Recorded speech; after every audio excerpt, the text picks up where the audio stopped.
when we started.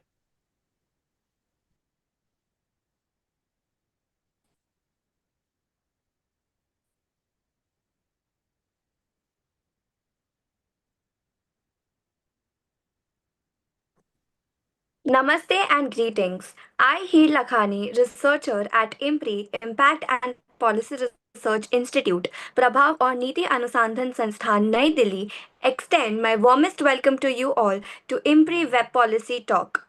We are gathered here today for the IMPRI 7th annual series of thematic deliberations and analysis of the Union Budget for the financial year 2026-27. As part of this series, we will be engaging in a panel discussion on employment, livelihoods, and the Union Budget 2026-27. This discussion is organized by the IMPRI Center for Work and Welfare (CWW) under the IMPRI Web Policy Talk series. I warmly welcome all of you to this insightful deliberation and thank you for tuning in. The chair and moderator is Professor Suchita Krishnaprasad ji, visiting professor IMPRI, former associate professor and head of the Department of Economics, Elphinstone College, Mumbai.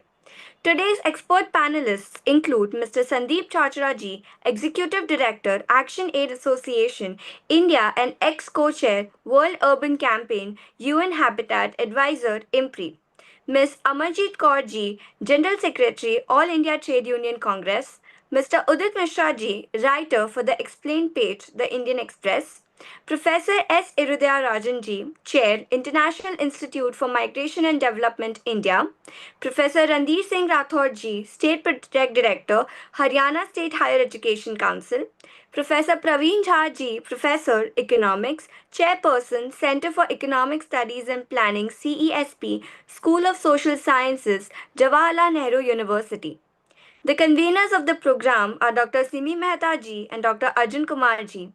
To begin today's discussion, I am honored to invite Professor Suchita Krishnaprasad ji, Chair and Moderator, to share her opening remarks. We welcome you and over to you, ma'am. Thank you so much, Priyanka, and thank you so much, Professor Arjun Kumarji, for continuously allowing me to share my thoughts and learn from all the experts on the panel. I'm sure I'll be the one who will be gaining from this discussion. So, when we talk of India's budget, we are actually talking about the turnover, if you wish, of the fourth largest economy in the world. And amidst the tumultuous world, a GDP growth of around 7%, fiscal deficit of 4.3%, debt to GDP ratio estimated at 55.6% makes the macro picture of Indian economy truly impressive. By the way, for Singapore, this ratio is supposed to be 172%. Add to this revival of consumption expenditure and rising labor force participation rate, declining unemployment as per the data available, and control of food inflation, it reads like a great progress card, given the global uncertainties and geopolitical turmoil and the tariff tremors. On the other side of this happy numbers, however, are a few worrisome macro numbers. For example, our trade deficit in goods has been a matter of concern. There is a net trade surplus in services and remittances, but it is not enough to offset it. Consequently, our rupee continues to dwindle. India depends on foreign capital inflows to maintain a healthy balance of payment, and when they run dry, the rupee becomes unstable. The economic survey attributes this scenario to what is termed as strategic power gap.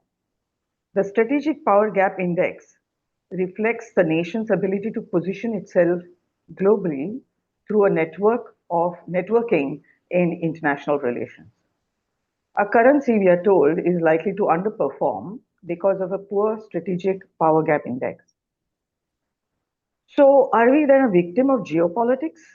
The survey mourns what it calls as a paradox of 2025.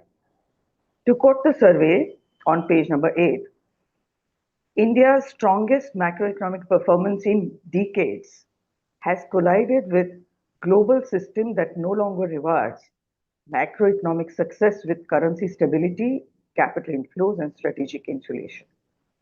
And yet, of course, it is incredible that we have moved from a 23.9% contraction in GDP during the pandemic to where we stand at present. What have we done to reach here? If we take an overview of budgets since the pandemic, we see a pattern. A few things have been followed rather consistently in every budget. Number one, we have pushed the physical infrastructure to the next level, and that includes roads, railways, waterways, ports, and new airports. We have tried to create a policy framework to incentivize capex in private sector. Of course, it took a long time to pick up. We are told that recently the capex in private sector is kind of slowly picking up. And the schemes such as PLI aim to push the exports in select industries. Each next budget, we are trying to extend that coverage of PLI. We are focused on MSMEs, which is a job generating sector, either through easier loans or by redefining the threshold limits to facilitate their further expansion. We have given special attention to specific sectors such as textile, apparels, leathers, and gems, etc. These sectors are, of course, valued for their ability to create more jobs and to earn foreign exchange at the same time. Creating clusters has been a strategy, and the growing number of textile parks are the result of this. Of course, the policy started from somewhere around 2005, if I'm not mistaken. Tourism has been another important sector which took a V-shaped recovery path after being severely hit during the lockdown. And each next budget has provided a greater detailed map of how the tourism should go. So we have temple towns and planning around temple towns and so on. The service sector has contributed significantly to the Indian economy, especially since the IT boom. But the global volatility and emergence of AI is now shifting that focus to electronics industry. In fact, electronics is a new IT according to some experts, and the budget 2026 has taken note of that shift. An outlay of 40,000 crores has been set aside for the Electronic Components Manufacturing Scheme, or ECMS, under the India Semiconductors Mission 2.0. Care has also been taken to strengthen the backward linkages by proposing creation of rare earth corridors, chemical parks, and data centers. A tax holiday announced for foreign companies setting up data centers until 2047 sounds lucrative, and it should attract more investors. However, there is also a question of data centers requiring electricity and water supply, which means that we will be locals might be losing out on that. How it affects the livelihood will be for us to see once these things start rolling out. India aims to emerge as a global drone hub by 2030, and the Drone Shakti mission looks forward to reducing the dependence on global supply chain. Last year, let me tell you, if you remember, we were planning to make toy making industry, India becoming the global hub of toy making industry. So there are certain words which keep getting repeated, global hub or, reducing dependence on supply chain. Whether we have actually succeeded to do that would be for us to see on the ground. A step towards green growth, we announced incentives for manufacturing and promoting the use of e-vehicles. There are other areas such as fisheries and agro-based industries. Last budget also spoke about promoting cooperatives in agriculture once again, but I skip all of them for the sake of brevity. Education, better skills, suitable training are, of course, the obvious areas of interest for any government, and more so for a country like India, which is known for its demographic dividend. So there have been more IITs set up in the recent budgets, more medical colleges and universities, etc. on the one hand, and on the other hand, there's a push to stimulate creative ability of and generating new innovative ideas. Here we have utter tinkering labs that aim at catching and grooming curious minds at school level. Last but not the least are the schemes to ease the living and uplift the livelihoods through schemes such as PM Awas Yojana, PM Swanidhi, PM Vishwakarma, and all those that combine the ease of doing business uh, along with ease of living, if you like, with smart cities, which has now perhaps been revived in city economic region. So it sounds like a map which is taking us steadily towards a particular direction. What it does to the livelihoods and employments is for us to see. And above all, while we're doing all these things, boosting physical infrastructure and the rest of it, we've always kept an eye on fiscal prudence, which has been aided by monetization of assets. So, in fact, when the rest of the world was recommending helicopter money during COVID, we were still keeping an eye on fiscal prudence, and whether that has helped or harmed our people is for the panelists of today to uncover and unfold. So, how have all these efforts shaped up our labor markets, jobs, and livelihood? To provide an insight into the budget 2026 in terms of its emphasis on job creation, employment, employability among the youth, and probably, the climate effects that will be for later. May I now call upon Professor Praveen Jha to uh, express his views on the emphasis of the budget on job creation, employment, and employability, especially among the youth. Professor Jha. Okay. Thank you so much. Now, let me make a couple of general remarks before I come to the focused issues. First, there have been broadly two kinds of reactions to the budget per se, budget 26-27, a more generous one, which sees this exercise as a modest, stay on course kind of exercise with no big bangs. A few sectoral and issue-specific calls have been made. As in the last several budgets, no dearth of promises and announcements, but in terms of anything substantive, concrete, etc., there is nothing to show for. So that would be the more generous kind of assessment that we have seen in the last 2 days in the press. The other extreme would be that it's a completely flat, non-event, ostrich-like approach, hiding from all the challenges that India confronts. So these are the two kinds of broad, let's say, extremes, and within that, then you can look for other kinds of responses as well. Before we make sense of either of these two very, very sharp kind of statements, it is obviously very important to make sense of the larger macro context, which Suchita was referring to. And let me start with what she talked about, GDP, for instance. Now, all of you, I'm sure, are familiar with the fact that GDP has been one of the most contested issues in the last roughly, let's say, 6-7 years or so. All this started with one of the advisors to the government, economic advisor, Professor Rajan, who also was governor of RBI after demitting the office. One of the statements that he made was that, this GDP estimate does not look appropriate. In fact, we probably have been growing at a rate which is at least 1.5% to maybe even 2% less than what the official numbers are. Lo and behold, the other advisor who had followed in the footsteps of Dr. Rajan, Arvind Subramaniam, he comes in and says that it should be halved. So if it is 7%, reduce it to 3.5%, right?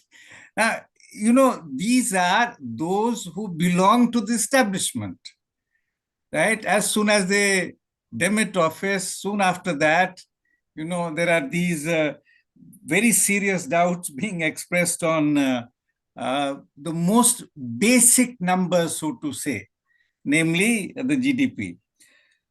More recently, if you look at IMF, which in fact questions the quality of India's statistics in general. So it is not only talking of only GDP, but casts very serious doubts on whether we can rely on these numbers at all.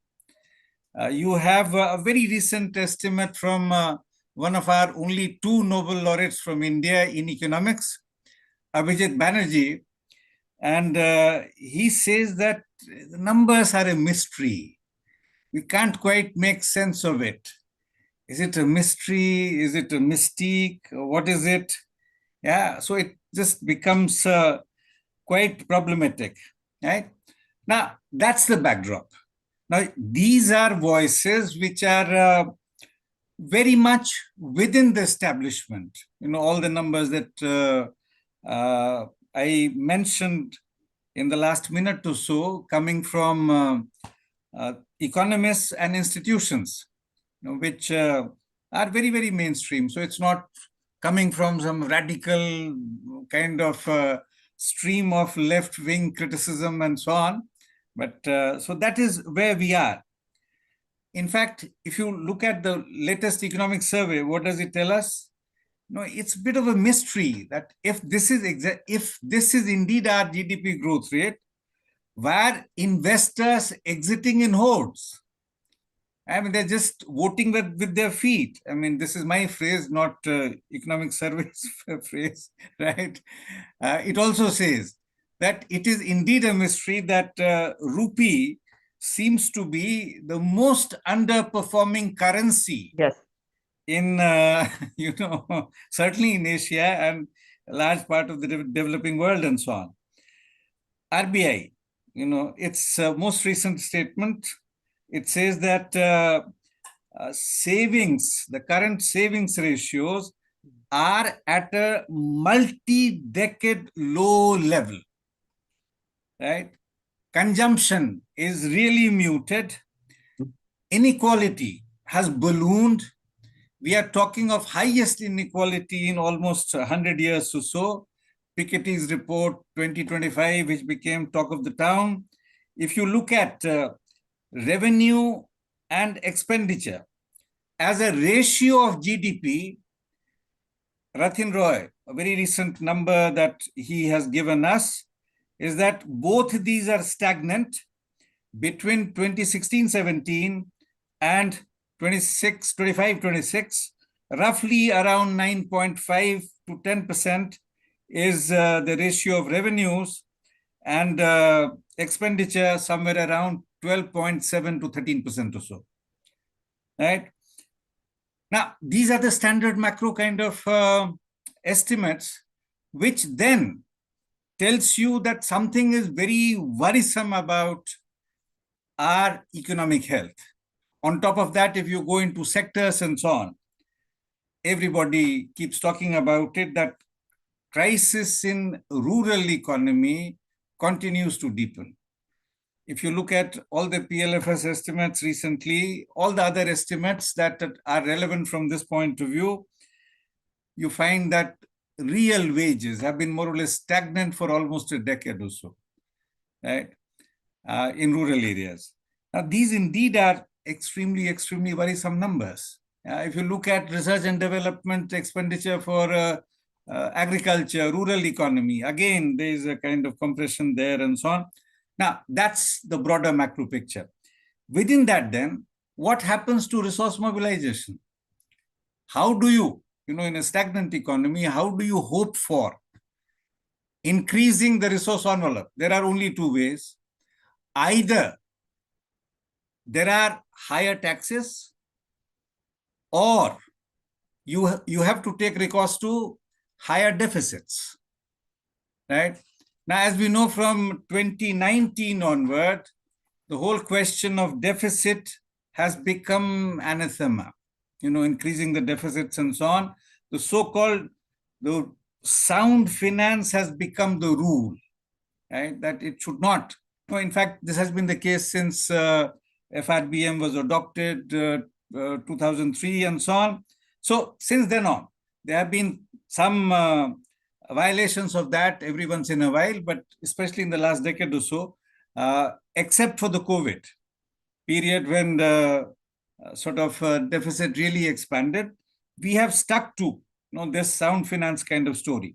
So if that be the case, then clearly there is no way that we can raise resources, right? We have decided not to increase taxes. 2019 and then 2025, we had very clear, more or less unanimous decision within the government establishment that taxes have to be reduced, right? Now, with both those reductions then, there is no way in the foreseeable future that you can see any increase in taxes. Now, if that is the case, and if you're sticking to sound finance, where are we going to get the resources? That is why the resource mobilization efforts, and I mentioned those figures earlier, have been utterly dismal, right? In fact, if you look at what happened last year, there were huge shortfalls in tax revenue and expenditure. The shortfall in tax revenue for 25-26 was of an order of 1,92,461 crores. Cut in expenditure, 1,503 crores. If that is the situation, how do you spend? You can rob Paul to pay Peter, or otherwise, if that is the kind of broader macro and policy construct that we have, budget becomes pretty meaningless, right? That is exactly what we have seen, except, as I said, in 2 years when there was a lot of fanfare about tax cuts, right? There has been no big bang kind of effort on any expenditure priority, right? So that is where we are. Coming specifically to this year's budget, 26-27 budget. Again, this government has this habit of falling for all kinds of platitudes, 3 R's, 4 D's, 5 whatever. This time in the budget, we have 3 kartavya, right? Kartavya 1, kartavya 2, and 3. Utter platitudes. You see, these are like as if you're talking of some grand vision.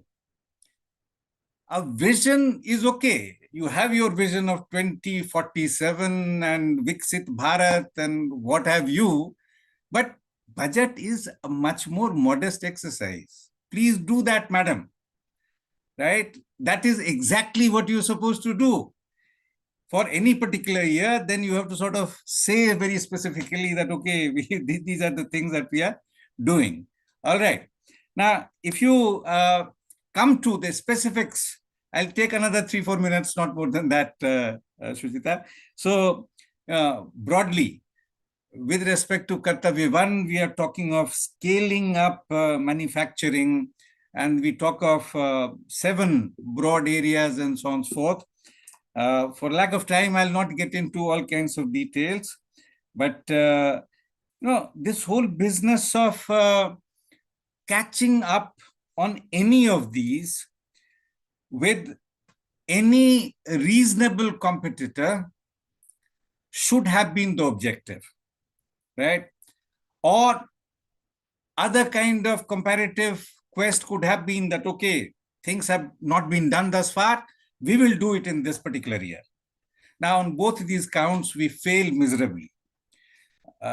Container technology, container manufacturing was mentioned, right? We say that we'll get into container manufacturing.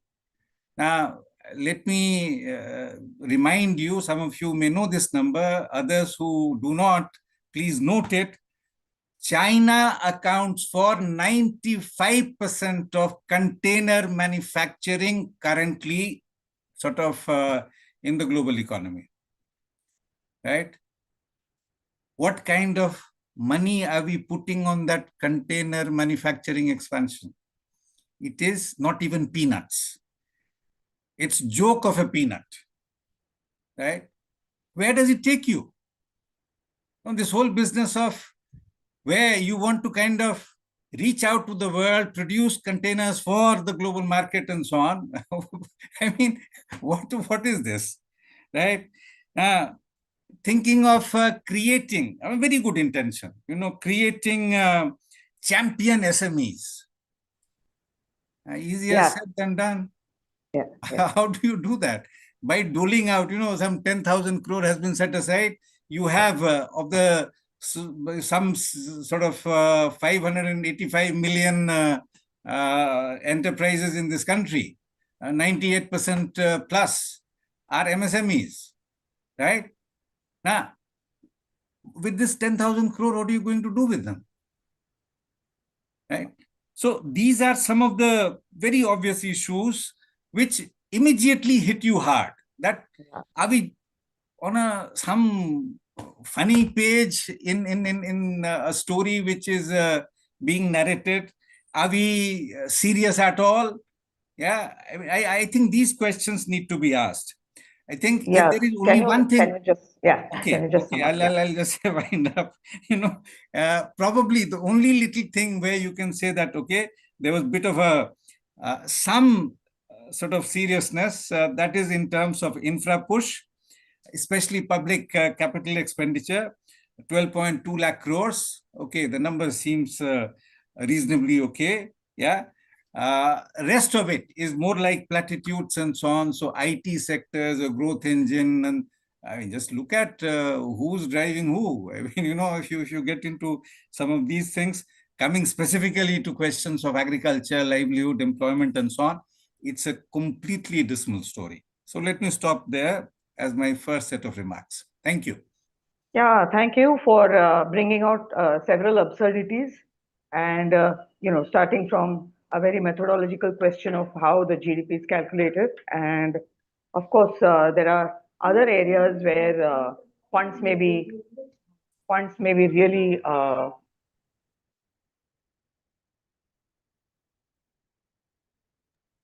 sorry for the disturbance. So so how do we mobilize resources when we decide not to touch the taxes and not to do much to the deficit, because we want to show a good picture, project a good picture of a healthy and a sound and very neat picture of Indian economy. So thank you for your preliminary remarks. I am sure there will be more to come in the interactive session. Now, if we talk about finding a right match between worker and workers, that needs mobility and the right skills. I now request Professor Irudayarajan to share his thoughts on provision for skill development and the issues of migration as represented in the budget. Can we just have it for 7 to 8 minutes, Professor Rajan? Thank you so much, because I will compensate for Praveen Jha because he took more time. So that is also an adjustment we can do. I think I am not going to be talking so much on the budget and things like that, but I would like to link the budget to the economic survey, some of the statements made there. I would like to reflect on 3 chapters, chapter 11, 12, and 15.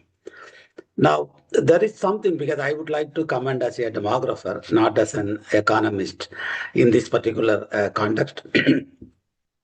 If you look at it, they were using the population projection done based on the 2011 census for their calculations. I think that projection is now outdated. You are looking at the outdated projection and you are projecting many things. I think we need a new projections, and the fertility has come down very drastically than what we expected. And COVID came as a big player in mortality. And migration is so heavy after the 2011 census, particularly after the NDA came to power to promote what we call them smart cities. Smart city means migration. And we have seen the migration crisis in 2020. So migration is happening. So with that trend, they were using the old population projection. I think this is something they have not even thought about doing a new population projection for the country and state, including the finance commission. I think they should look at the new data. 27 census might come and it may be delayed, but at least that demographically you should look at the latest update. And they said that the demography is favorable to them for 10 years. But the latest projection we have done, which is available in the public domain, funded by the Population Foundation of India for all the states and territories, this dividend will continue for till 2046. 93 million people in the labor force, 15 to 54, and it will reach 100 million in 2046. Then we are going to have a decline. Now, when the force is coming in, and they have to talk about how to invest on higher education. I think this is something very, very important. Skilling. But what you see that, though they are talking about opening up what is called the ITs and IIMs and other central universities, what you see is a lot of Indian students are leaving the country. They were reported in their own report saying that close to 7 million. This is official statistics. If I believe what Praveen said about the growth rate will be put off, migrants would be put double. It should be 14 million students might be going away from India. And there will be a lot of outward remittances. But the point is they are making an important point. For one student coming from other countries to India, we are sending 28 students from here. So earlier we used to talk about brain drain, very olden days. Then they were talking about brain gain. People are coming back. Then there are people talking about brain circulation. But today what is happening, we are sending our best brains, putting so much money, 20 to 30 lakhs, crores of money leaving the country in terms of higher education. And the students were sold dreams by the recruitment agents. And most of them are what we call them, that they are doing unskilled work in other countries. They are helping the other country to grow. So what I call them, not even brain circulation, it is a brain waste. And we have a very good human resources, and our brain are being wasted by the so-called rich countries taking our best brain. And they are in the petrol pump, they are in the gig worker, they are driving taxis. We have seen during COVID-19. So I think we have to talk about that. And added to that, many of them are not going to stay in America. With the type of immigration policies coming up, many of them will return. And we should talk about a policy on return migration, because they are going to return. It's not like they are going to stay in America. It's not like the olden days. And they are all come with what is called them the failed dreamer. What are you going to do to adjust to the economy here? Because they are going to come back. It's not like when they leave the India, that's it. You don't need to worry about them. No, they are coming back. What is you are going to play a labor market? I think this is something very, very important. The second is that when you talk about demography dividend, we should also talk about the fertility crisis in India. It is very important. We should not just leave the things, because the fertility crisis is going to come up, because many of the couples, in fact, I would put 40% of the couples in the country now talking about just one child. And we know what happened to China on the one-child family. And in fact, state like Kerala, where I work and where I stay, we have more grandparents than grandchildren. And grandchildren becoming a very rare occasion. But grandparents, you walk around everywhere, you see grandparents, and they are having almost 20% of the vote is with the grandparents. 1 out of 5 voters is here. They can vote and they can send the government out. 20% people, they have no other work. They'll go and vote in the morning itself. They stand at 6:30 itself to get voting. Not like other people, we don't vote. But these elderly, they think this is my last election. Let me go and vote. Next election also, they will be living. They are not going to die. But they believe that maybe next election is after 5 years. So I think this capturing the elderly, what are we are going to do? Because we are talking about only demographic dividend, which is the first demographic dividend everybody talks about. But we have to talk about the second demographic dividend, which is what I call them the silver dividend. You can see from the chairperson, lot of white hair is coming. You can see Praveen Jha. All what is this? It's a silver economy. How do you engage the silver economy should be part of the any policy discussion in this country. Second, demographic transition, which will be longer period, 20, 25 years. And what you have to do, you have to empower them, and we have to engage them. Empowering, engaging of the senior citizen in the country should be part of your larger framework, but nothing about it. They talk about NCD, they talk about disease. People have disease, but they are qualitatively compared to my grandparents. My father was better and I am better. There is a change. Of course, you live with multiple disease, but still you are resourceful.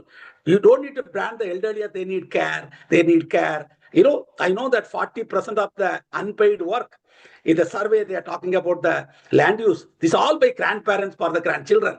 But many of the people, I meet them in the city, they say, we are not having baby because there is nobody to care. The villages, you have grandparents.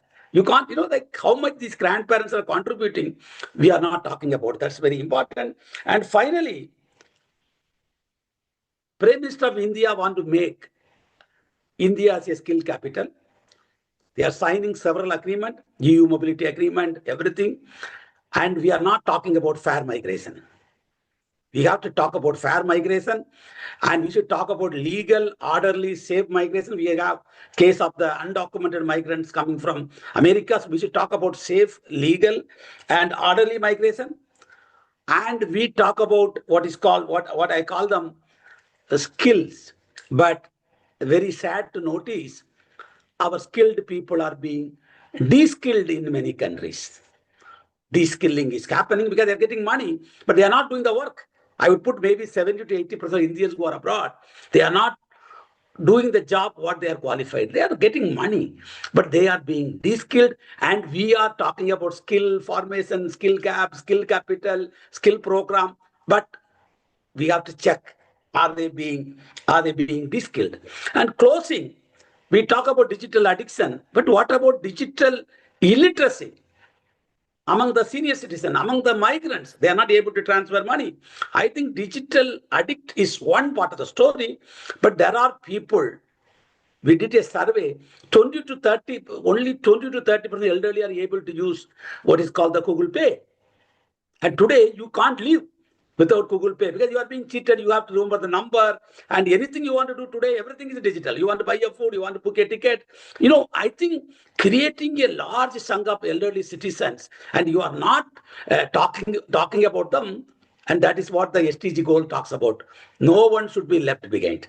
I don't want that India should leave these 100 million citizens, because today India might be young, but the mean age of parliamentary is 60 and above. And BRICS, President, Prime Minister, everybody is 75, 76, and Donald Trump 78. His one tweet can change the whole world.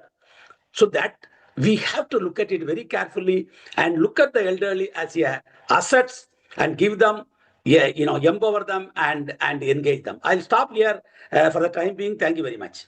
Thank you so much. And that was a very, that's a brilliant point.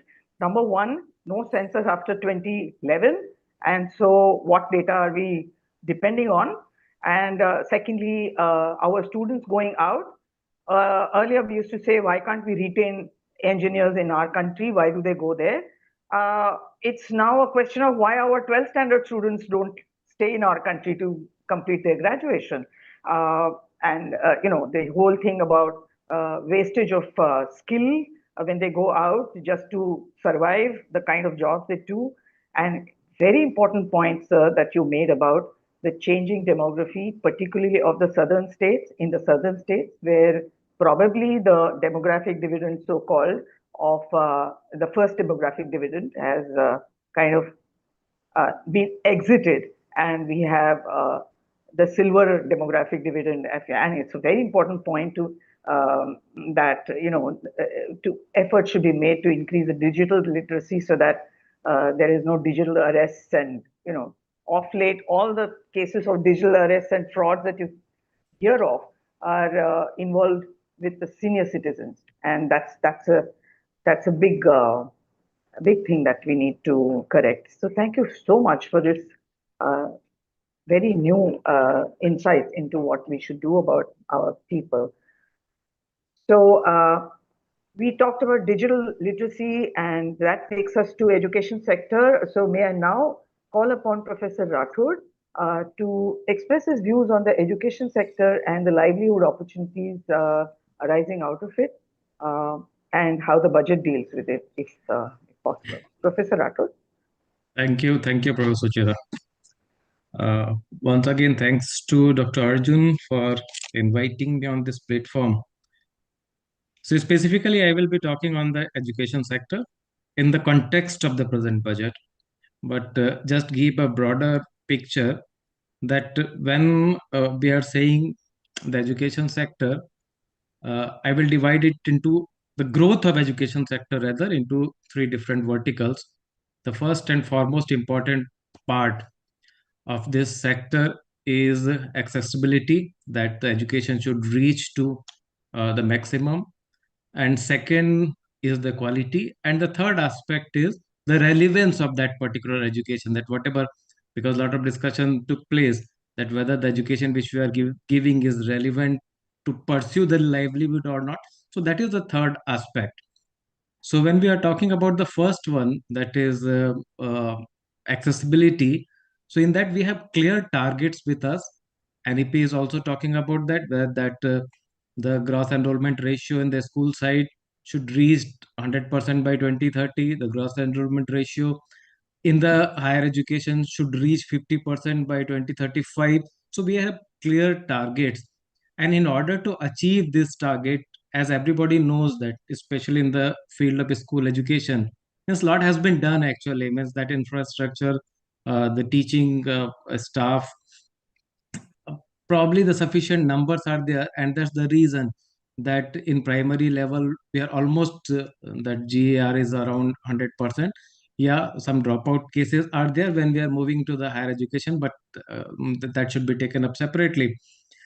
So in higher education, the average gross enrollment ratio till that is around 28-29%, and that has to go to 50%. So definitely there is a need to create the infrastructure actually in this area. Creating infrastructure, probably a lot of good announcements are made in this budget when we are talking about the creating the infrastructure. So the first one was 5 university townships. So the budget is talking about creation of 5 university townships. So they are not the independent or standalone university we are talking about when we are saying university township. It is a complete structure, means starting from the teaching to the skilling to the R&D. So this is one thing which will not only add in increasing the GR, but at the same time will help in the other aspects also, as I mentioned, in the field of R&D.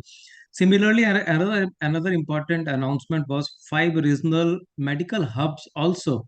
So these 5 medical regional hubs will also contribute in some way towards achieving the target of education sector. So what were the announced actually? Quickly, I am reading out those. The budget is talking about 3 new aims of Ayurveda. The budget is talking about 1 new National Institute of Mental Health and Neuroscience, NIMHAS, for the Northern India. The budget is talking about 3 National Institute for Pharmaceutical Education and upgradation of 7 further NIPERs which are existing in the country to give a push to pharmaceutical education. 1 new National Institute of Design, 2 high-tech tool rooms. Then another important sector was the allied healthcare. So the budget is also talking about creating the infrastructure or the new institution and upgrading the institution for allied health professionals.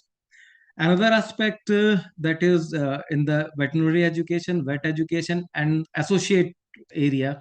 So again, the budget is talking about that the infrastructure for the veterinary education needs to be created. So, and one more, the last one probably was the new institute for the hospitality. So these are the new institutions basically, or these are rather, I will say, the new infrastructures which will be created out of the budget announcement. So this additional infrastructures definitely will help in increasing the enrollment. Now, the second aspect which I touched upon was the quality of the education. So when we are saying quality of education, I will just talk for both of the sectors, means the primary school education as well as the higher education. So again, in the even the economic survey, the mention was made, the provision for the budgets are made for the survey, that is the National Achievement Survey, NAS survey, which NCRT is doing to assess the learning ability of the learners. Also, the Prakhar, that was the performance assessment review and analytics of knowledge for holistic development of the student. So the focus of government is again means both of this in the school education sector. These terms are again referred back. It means there is a focus on the quality of education. When we are talking about the higher education, again in the higher education, the provision for I think around 300 crore is made towards a scheme, that is merit, which is to give uh, thrust to the technical education in the country. Another two three very important schemes, which were, no doubt they are not the new scheme, but sufficient budget provisions were made for these schemes also. One was the PM Usha. PM Setu was another very important. PM Setu and substantial fund of, I think, more than 6,000 crore is made for that PM Setu, which is the upgradation of the ITIs. Then another very important announcement which I found in this budget was 200 crore allotment for PM research chair, that the scientists or researchers who are out of the country, and a very sincere effort to bring back them to the system, especially means at this stage this is related to the technical education more. So I think creating infrastructure, giving thrust for the quality of education, these two aspects are well taken care in this particular budget. Another very important aspect, which is directly not reflected in budget in this budget, but yeah, indirectly, I can say that lot of other announcement about which some previous speakers also talked about, they will have a direct impact on the education, and especially the STEM education. STEM education is education actually which in over in past few years or a decade, you can say that we saw a decline in the enrollment in the STEM education. Why there was a decline in the enrollment in the STEM education? The reason is quite simple, that if suppose you are not getting enough opportunity for the employment of your capability, obviously, so definitely you will pursue or you will go to some other sector. That's why the IT sector or the commerce sector actually flourished during the at the cost, I will say at the cost of STEM basically. So how the STEM education indirectly is getting lot of thrust through this budget, I would like to quickly say that the first announcement in this budget was the Biopharma Shakti, that the India will be developed as a global biopharma manufacturing hub. So if suppose a global hub for biopharma is to be developed, so definitely the students will get opportunities, especially the students of science or the biological science will get opportunities. Ma'am also talked about the semiconductor mission 2.0, then the AI mission was there, then the critical mineral missions are there, then the electronic component manufacturing is there. So again, all these missions which were again given a thrust in this budget will help us in increasing the enrollment in science and technology. Jha was talking about the container manufacturing. Yeah, at some point of time, we will have to start.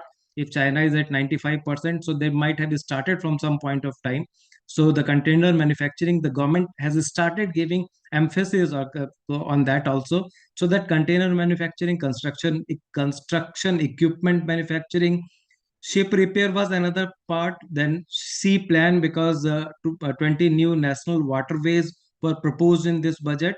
So again, all this means the manufacturing sector. When I'm saying manufacturing sector, it means the mechanical side or the ITI side will get a thrust, means the students will get employment in those areas. Then another thing was the integrated textile program. This integrated textile program can again attract student toward this discipline, because there were a lot of textile institute, but everybody might have observed that the enrollment in these textile institute also reduced over a period of time. So this integrated textile parks will also help in increasing the enrollment. The budget is talking about 7 high-speed rail corridors. So if suppose such corridors are there definitely there will be the demand for the mechanical side, there will be demand for the electrical side. So the technical, means in the STEM, the technical or engineering side will get some thrust. The construction side or the civil side will also be getting benefit out of that announcement of city economic region CER, that is 5,000 crore for per CER, and some dedicated chemical park to give thrust to the chemical sector. Then I use pharma and drug testing. So what I mean to say is that directly, if you are saying directly creation of infrastructure, enrolling the enrollment, that is the one aspect. But indirectly, there are many other important announcements in this budget which will give the thrust towards not only increasing the enrollment, but for I should say, a rational educational direction to achieve what is envisaged in Vision 2047 of Viksit Bharat. So I think for the first phase, whatever was presented in the budget, I just share.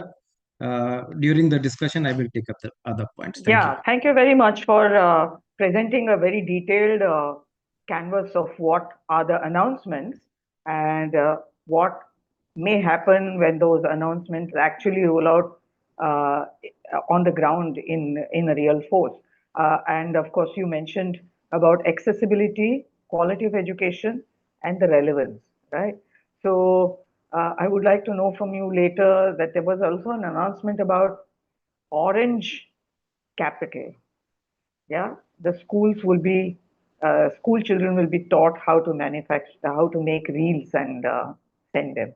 So would like to know your views on that. And of course, I think there has been a question or a comment in the box about NEP leaving many children outside the school, or rather, excluding children from school.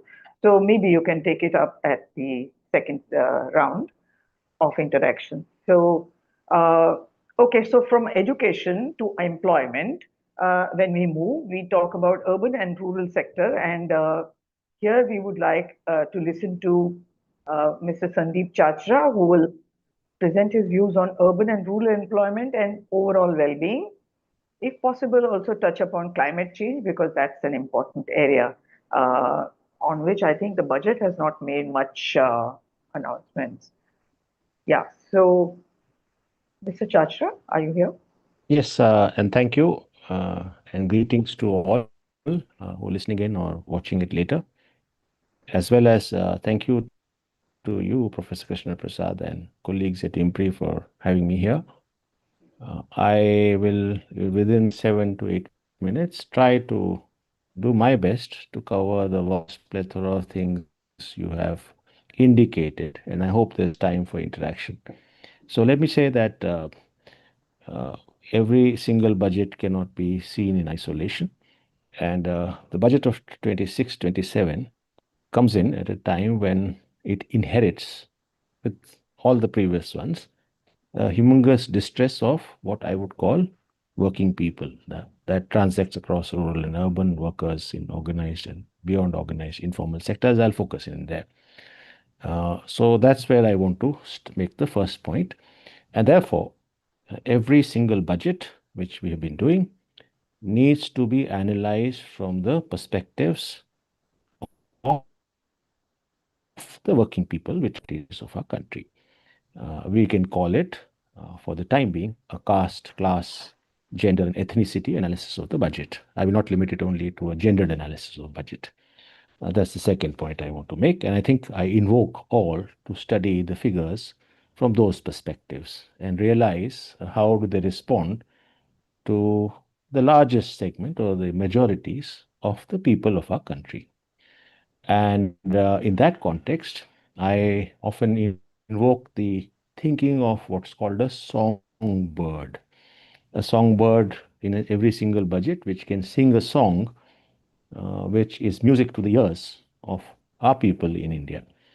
And I think this budget, as Professor Jha was beginning to speak, I find it pretty songless. So I want to sort of say that. So there's no song in the budget that I hear from the views of working people on the ground. Now let's look at some of the data. So let's take the figures of what was referred to earlier broadly, PLFS. Let's take the PLFS 23-24 data. Now, by the PLFS data, given the working people, we have roughly about 61 crore people out of the 145 crore people that we have today, who can be considered as working people based on the data of PLFS. Now, if we look at that figure, and then we dig deeper, based on the census definitions of who's got work in the past 1 week, and that's what PLFS also uses, we'll find that roughly about 58 crore people out of the 61 men and women workers, not the child labor I'm referring to here,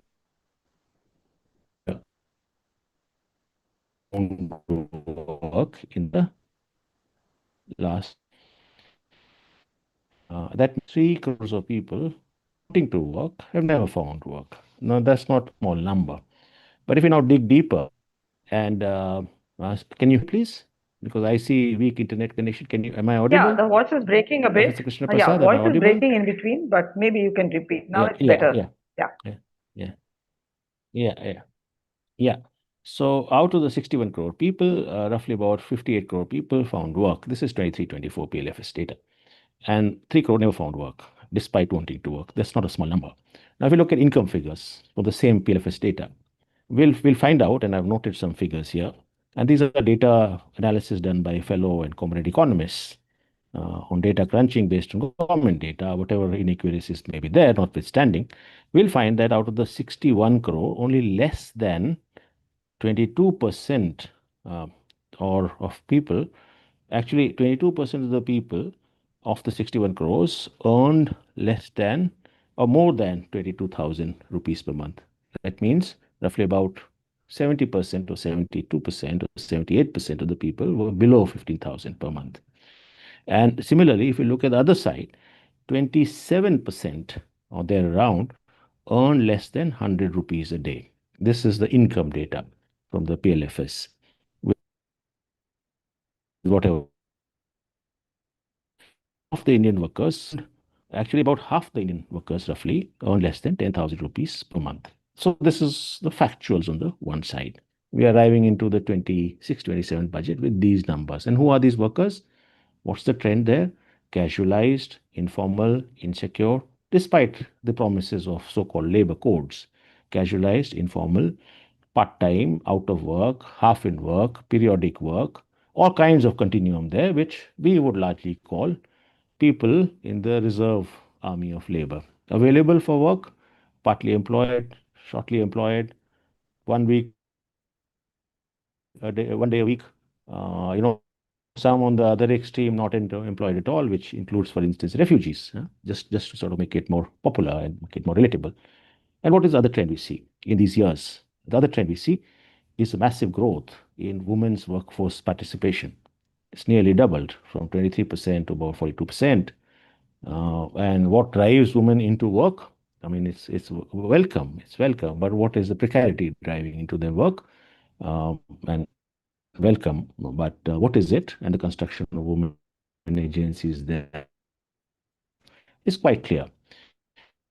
Look at the gig economy numbers. There's a lot of talk these days about gig workers, and what kind of minimalistic protection we can offer to gig workers, incremental protection we can offer to gig workers. Good, but hopefully the future responds to it. We had less than about 1 million gig workers by 2022. The numbers were roughly around 70 lakhs or 75 lakhs or something like that. I don't remember exactly, less than 1 million. Niti Aayog goes on to project a 23 times increase in the numbers of gig workers by 2029-2030. So we're talking of a huge efflux or push towards what is called gig work, the kind of work we all understand, totally insecure, totally sort of, let me say at the edge of precarity. And we don't have time to get into describing what gig workers today are in our country. Men gig workers and women gig workers in the various firms that we're talking about. Women, of course, saddled with a lot of history and therefore a lot of precarities of history along gendered lines. Having said that, now look at the response we see in the budget of 2026-27. There are massive expectations from this perspective, but what is the response that we see? The first response that we see is what I would say a continuity of cash transfer schemes, not a growth, just a stable continuity. Well, let's take PM Kisan, the same budget allocations. There were a lot of expectations from the working people that minimalist as it may be, survivalist as it may be, the few thousand rupees that it may transfer to their bank accounts, both women, states have, these women transfer schemes. This is West Bengal, for instance, 1,200 rupees per month. Minimalist as it may be, somehow it adds up some kind of a pathway or additional pathway to the critical survival spaces. We don't see growth. Yeah? What do we see instead? We see a contraction, and this has been debated elsewhere, from the promises, from even the minimalist promises of the Mahatma Gandhi Employment Guarantee Scheme. So we don't see any growth there. Yeah? Rather, we see retractions of and debates around what that guarantee is. Is it a guarantee anymore? What is the sort of central and the state contributions, and the state's fiscal spaces that they have. So we see a net decline there. It wasn't great either. We were only promising 100, never realized, but we are going to likely to contract despite the logo of 125 days with all kind of contractions. What is the third thing that we see there? A basic recognition of the precarity through the schemes, food guarantee or food transfer schemes. Yeah. So the same thing continues, the PDS extension and the free guarantee extension. What do we see instead? Professor Jha was celebrating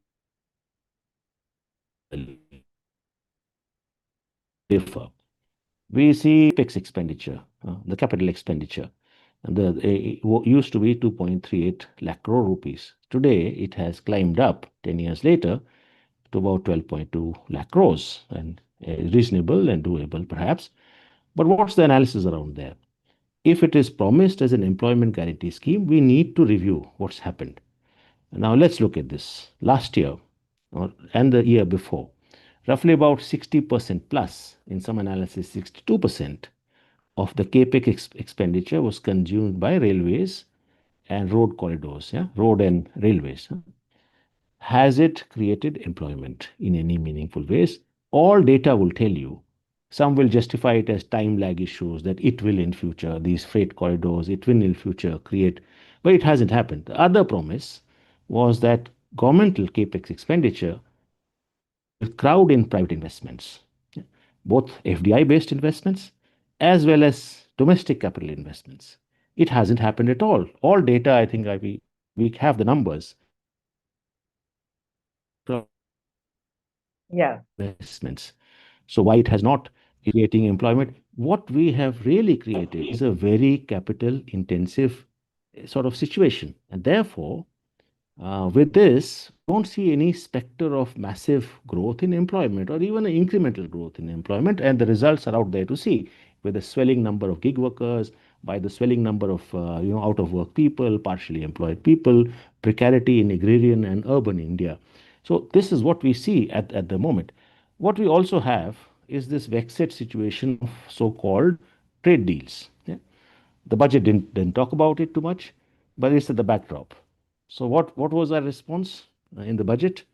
That we will put in something to promote what is called the MSME sector, which Professor Jha spoke to, 98% of our massive employment creators, and the numbers in running to above 5 million, with the response that we have of 10,000 crore rupees. It's like not even a drop.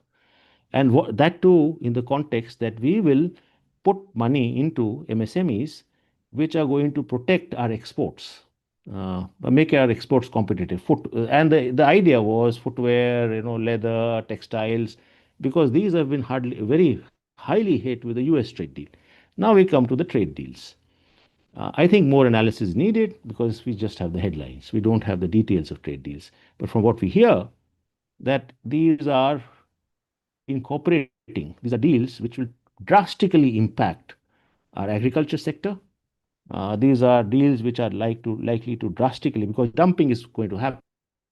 What I heard from the US Truth Social, President Trump's Truth Social thing, that America will have no barriers, no tariff barriers, financial and non-financial, no barriers, 0%.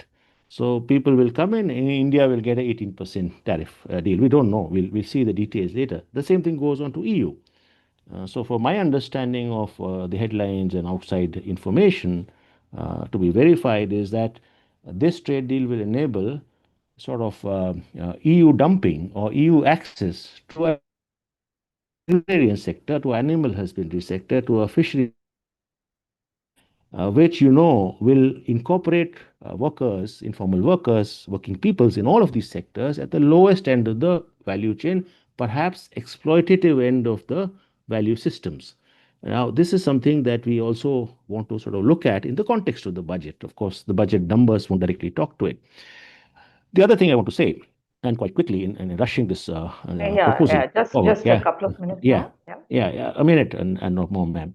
I also want to talk about the little beginnings of a song that I wish to hear, which obviously hasn't been flourished, which is of the care economy.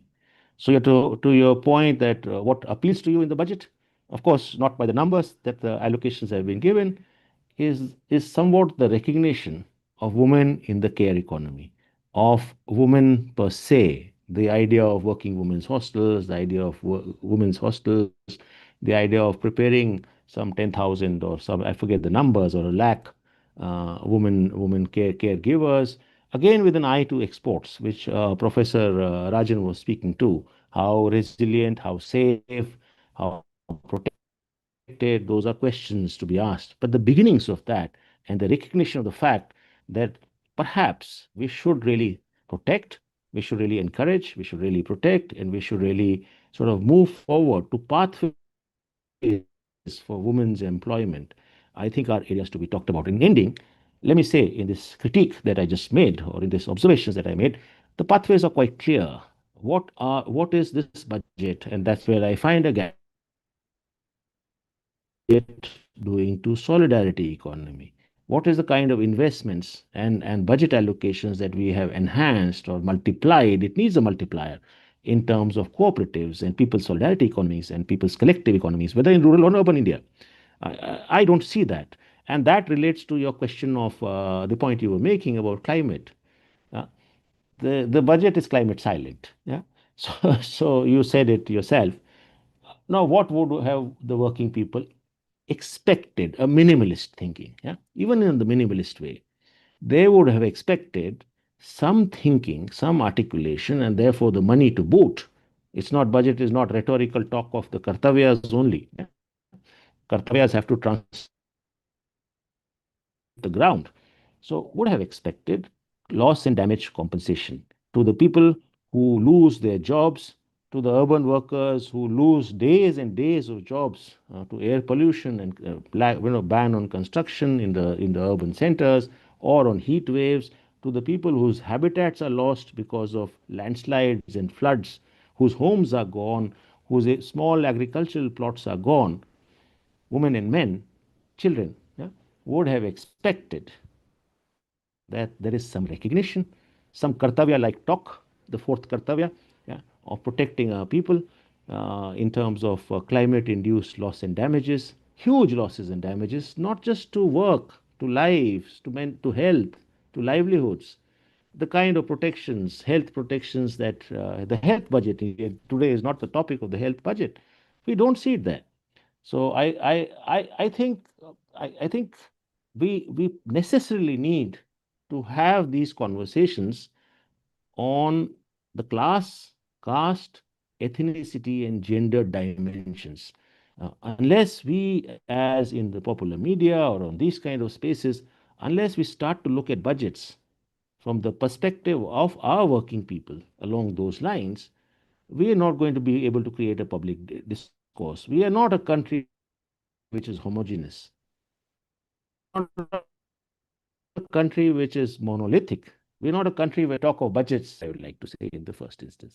Yeah, thank you very much for immediately stressing the reasons and the pathways that increase the distress of the working class to start with. And what best beginning for Ms. Amarjeet Kaur to come in, who is going to talk about the union budget from the point of view of working class.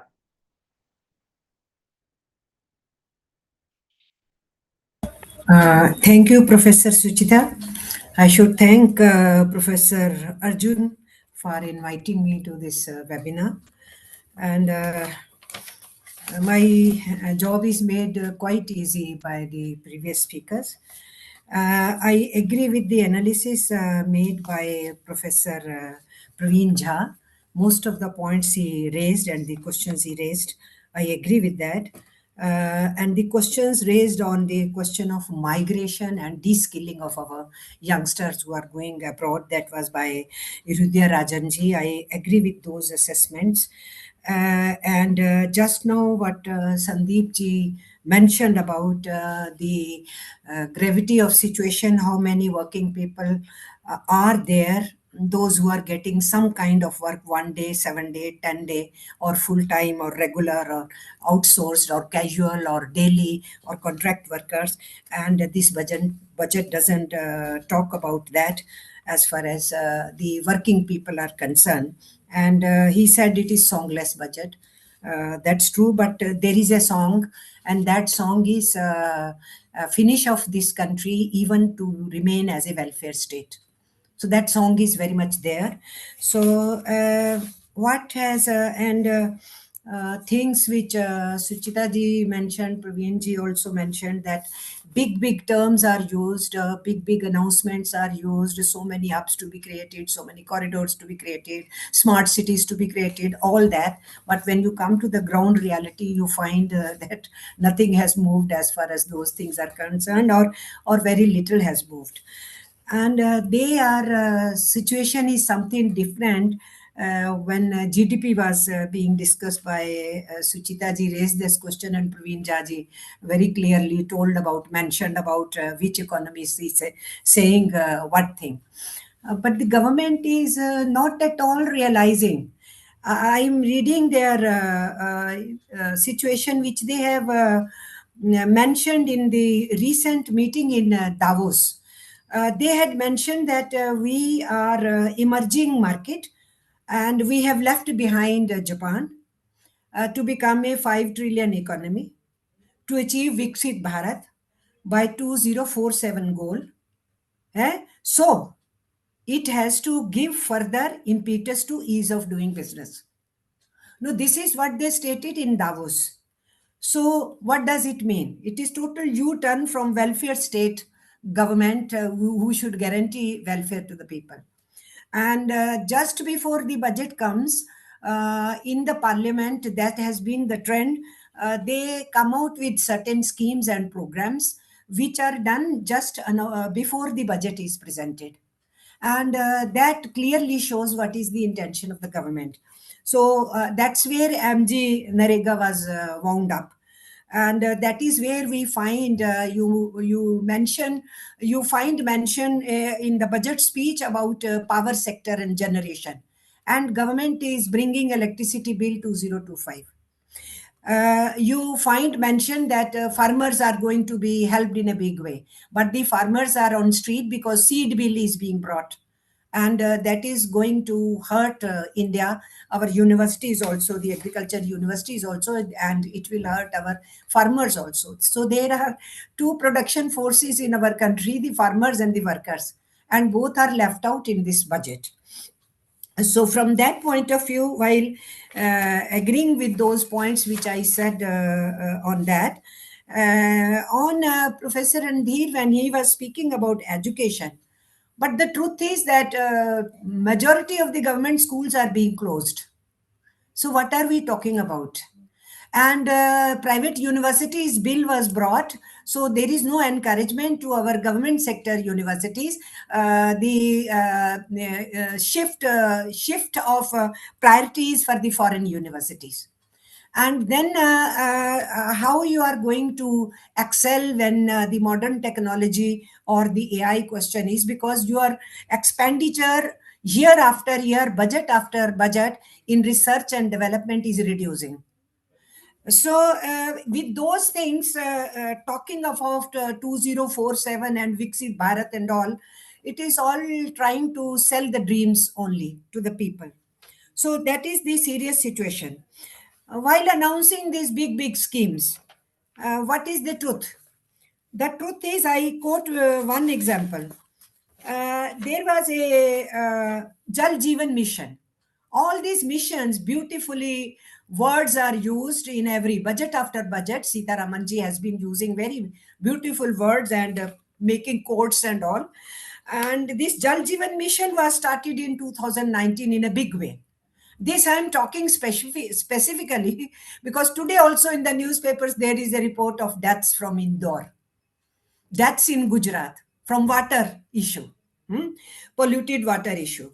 So whatever amount they had announced, and they had said that 193.5 million households will be covered and will be linked to the tap water. Now, last year they did not give any money to that project. And this year they have said no money. And now they are saying state governments will have to do it. So water is a basic need, not only of rich and affluent. They can buy bottled water. But lower income group and the poor people, our workers, formal, informal, especially informal economy workers, they depend on water, not buying bottles. So where is the expenditure? Rather, they are going away from that. And I got to know that this year they have not allocated any funds, and they have said state governments will have to do. So like in Manrega, when that has been wound up from demand base, bringing a new act which is supply based. We were saying, we the trade unions were saying that that kind of Manrega program is needed in the urban areas also. Urban area. What you should do is increase the working days of Manrega, increase their minimum wages also, implement it as it is demand based, don't reduce its budget, but budget after budget they reduced its allocation. And we were asking for urban employment of that kind guarantee. Now from guarantee, they have brought it a supply based, and now they will decide, and there also 40% to be paid by the states. And there it will be supply based, means the government of India will decide where to send those funds. It's no more demand based. So one can understand wherever ruling party is having their own governments, they will send the money there only. Because the government is totally running away from its responsibility, even as a welfare state. What to talk of what is written in preamble? A democratic, secular, sovereign, socialist republic of India we want to build. So don't talk of socialist republic, but at least welfare state we were. They are running away from the welfare state understanding also, that project also. Lots of the points which raised by Sandeep Chachra on these facts and figures given. And now he told about 2023, 2024, 61 crore. And now we are in 2026 already. And according to us, it has become 67 crore already. And out of those 67 crore labor force, those who are married and who have family. So you are dealing with the more than 100 crore people. Does budget talk about it? I'm not including farmers into it, small and marginal farmers. If you include them, so what is happening to 120 crore population of this country? Is budget addressing it? Budget is not addressing it. How do I look at it to save that time? I don't want to repeat what others said. I'm only trying to just stress upon what the others have said and what I want to say. Here, what do we look as a trade unionist, how I look at it? I find that this budget is ignoring totally, and budget after budget they have been just not looking at the Article 39A, B, and C, which state has a responsibility. There are directive principles. They have to talk about livelihood. They have to talk about equitable distribution of material resources. They have to prevent concentration of wealth. They are supposed to look at the basic needs of the people. But instead of doing that, they have brought 4 labor codes. And the trade unions have been fighting tooth and nail against these budgets after budget which is coming, and just ignoring, in the name of ease of doing business, the working class, the farming community. They all are being pushed to the wall. And when we are fighting back, the government wants to crush us. And the best way is to finish off unionism. And to attack trade unions, they have brought 4 labor codes. So they have not addressed workers here. They have not addressed farmers here as citizens. And what are citizens to be made? They have to be made into labharthis. Youth should not ask for employment. The government will do only employability. You will not provide for jobs and create jobs. You will be only talking about skills. But what is the track record of government? Some years back, they talked about 1 crore.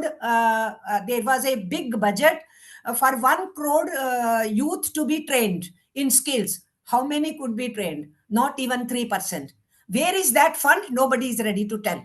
So schemes are rolled out, and those schemes are wound up. Those schemes don't see anything at the ground level. So they fixed term employment. They are making a law. That means there will be no formal jobs. Even government sector and public sector, no recruitments are happening. And this budget is silent about it. And they are talking about fixed term employment to come, and they are saying it is going to be very good. But that will be actually informalizing the formal economy. So informal economy is in a worst situation. Worker is in a worst situation. So the government is going in that direction. And also collective bargaining is being reduced through these labor codes, and the government day in and day out is talking about implementing it. They have already notified the labor codes, and they have notified the rules also, and they are saying from 1st April they are going to implement. So from that point of view, even the space to fight back, what is there in the constitution to be realized at the ground level, even that space for fighting is being shrunk by the government policies. That is their approach as far as that is concerned. I had lots of the points, but I am not mentioning those. But their survey you talked about, economic survey accepts that FDIs are going out more and FDIs are not coming. But they have announced 100% FDI in insurance. And in many core sectors, they are saying 100% FDIs. They are themselves accepting no FDI is coming, FDI is going out. And then they are saying we are going to give incentives to the corporates and the businesses to invest here. Baba, how much incentive you will give? 60 lakh crore rupees of our public sector banks have been written off from the registers. Where did that money go? Whom that money was given? That was given for development. That was given for investment. Then why these people are taking money from our public sector banks and just asking registers to be written off, and then they go and spend outside? So it is totally a government which has no heart for the poor people. It is a pro-corporate budget, and it's not only pro-corporate. Sandeep touched about trade fairs. The things have started coming out. That whole announcement made yesterday, the things have started coming out. Certain of the things which they are saying, Indian government had already in the last budget reduced the import duty to all the things which were to come from United States of America. They had already done. Even before his all tariff dhamki jo wo de rahe the, even before that, they had done in their budgets. It was there. So it is totally government is not caring about India. They don't want to build up India as per Indian constitution's wishes and the people's wishes. It's a people's constitution. People have given this constitution to themselves, but they are building a corporate India, and corporate India will not have space for workers, the poor, formal, informal, because formal workers are getting reduced. All the vacant posts, about 67 lakh in the central government, in the state government, in the public sector, they are not filling. And slowly and slowly, all those sanctioned posts are dying. And there is a law that you cannot create a new job. You will not create a new sanctioned job. That all is happening. So everything is in front of us. I think this is true that some people are not able to hear song over here, but that song you were expecting for the working masses who are manufacturing, who are doing services, who are in excavation, who are in exploration. It is because of them India is being built up.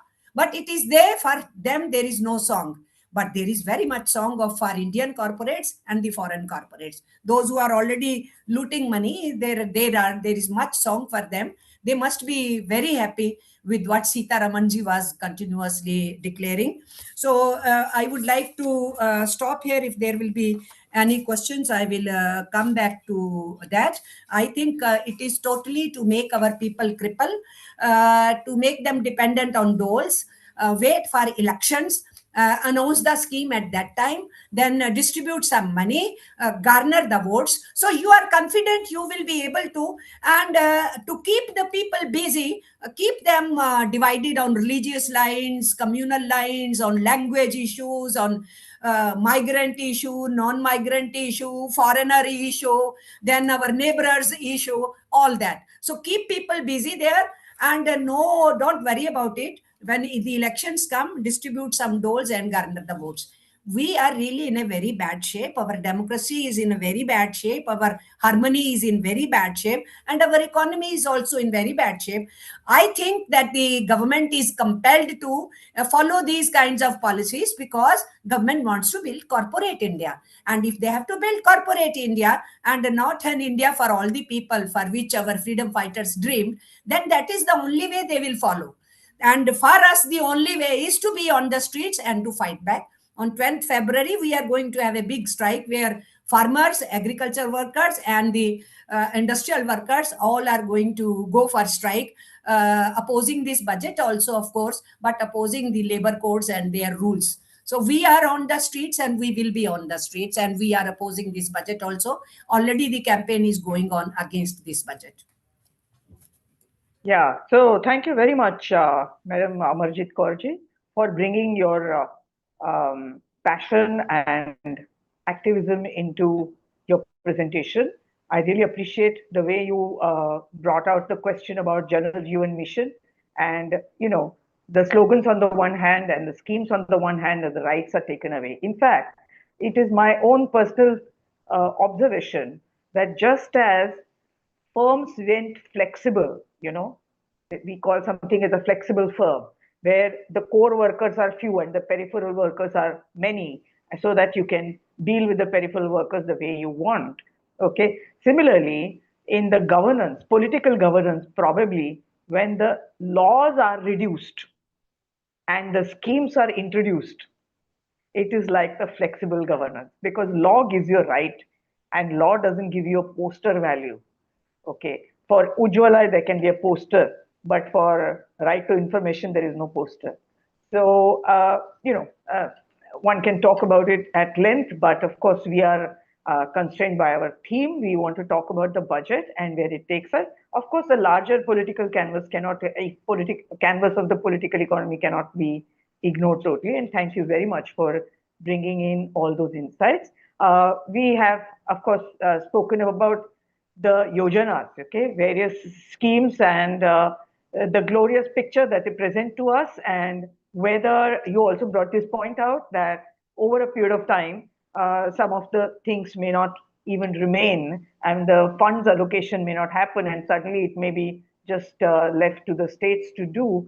We of course have GRAMji, which is going to once again centralize the power of deciding where to create the on employment opportunities. So though it is glorious to say that, okay, the number of days is more and maybe the payment will be higher, but whether the states will have the power and the panchayats don't have the power to implement or take their own step forward, then of course, whether it is there or it is not there, it makes no difference. And workers, of course, are pushed into distress, as even Mr. Sandeep Chachra had spoken about.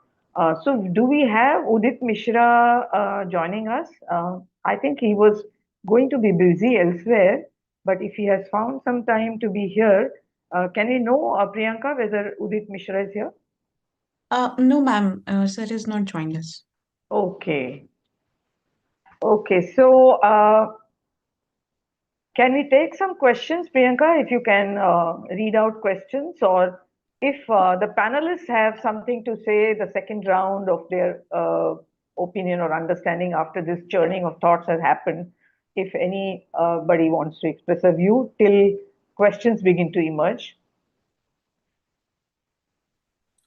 Let's take some questions, because Yeah. otherwise they will be sidelined. I can start reading out the questions one by one. Please do I that. think we have 5 or 6. Yes. Please do that. So the first question is that NEP 2020 is throwing children, especially girl children, out of education by closing small rural schools and poor students with the exit options. How can it improve access? Quality is going down with putting sevaks in place of trained teachers. And I think an associated question is also the next one, which is that what about ensuring critical thinking having a crucial role in quality education? Okay, so since Right. anybody can take it, I think, is it addressed to any one specific panelist, Priyanka? No, ma'am, not particular It says panels, to but I think everyone. yes. It is I read to the question, everyone, it and says to everyone. Suchita ji, I want to say that NEP is designed for privatizing the education. NEP is also designed to make the questioning difficult. It's not for raising questioning, making a young mind to probe, to question, to discover. It is designed in a way that you have to believe what we are saying.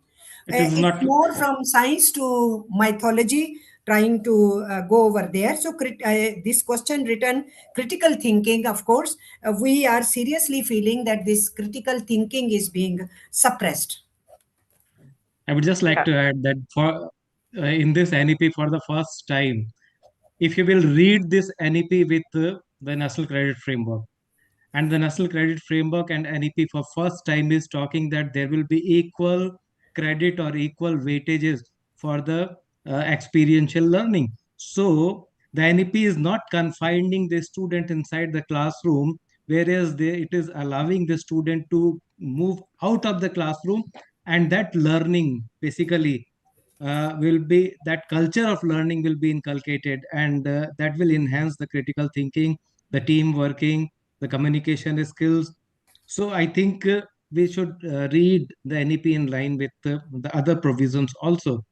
And one question, probably, I don't know, without any facts and figure, that was parked there, that the schools are closing.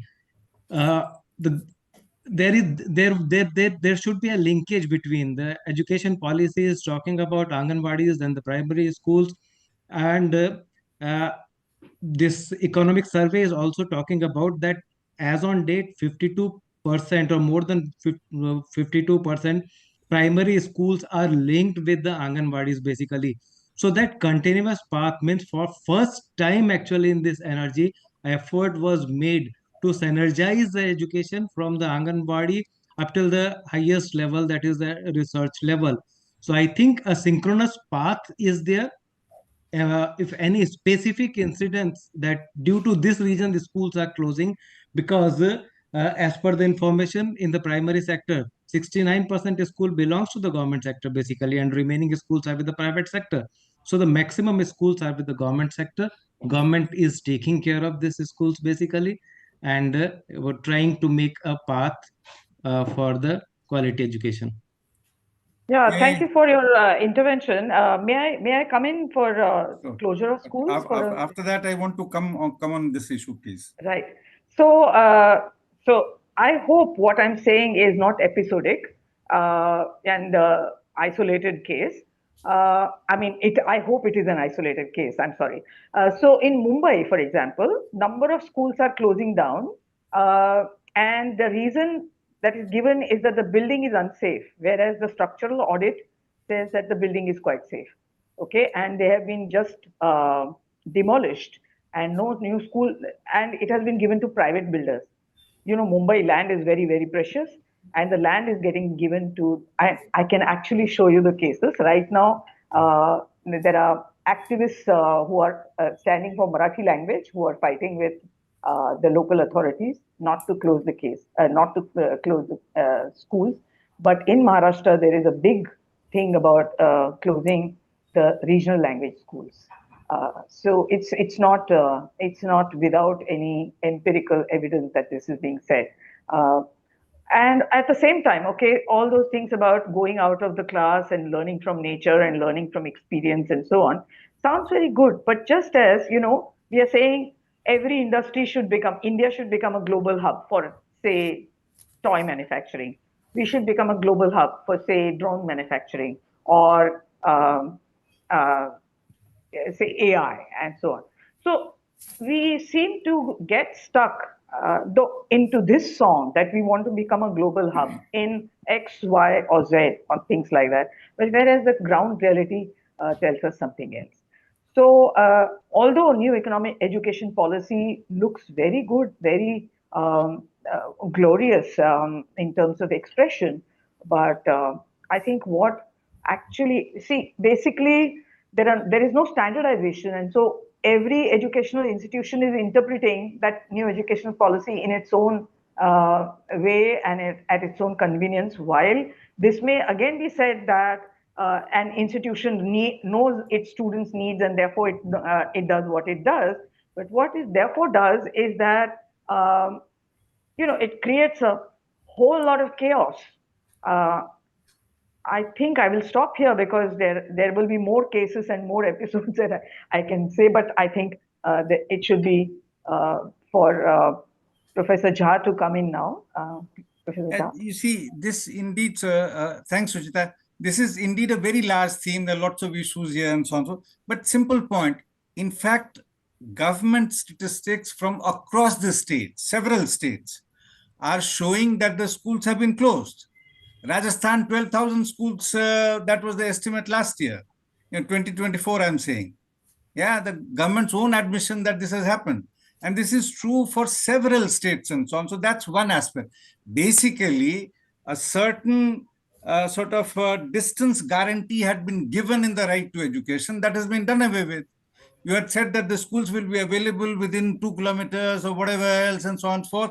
But you start merging schools and so on. So that merger is one of the more important ways of closing of these schools and so on.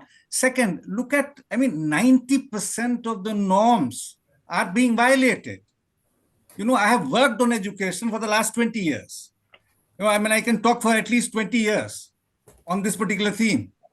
Yeah, it's just bizarre the way it has been kind of, the way it's being murdered, right? My own state, where I come from, yeah, Bihar, yeah, more than 50% of teachers continue to be para-teachers. Why para-teachers?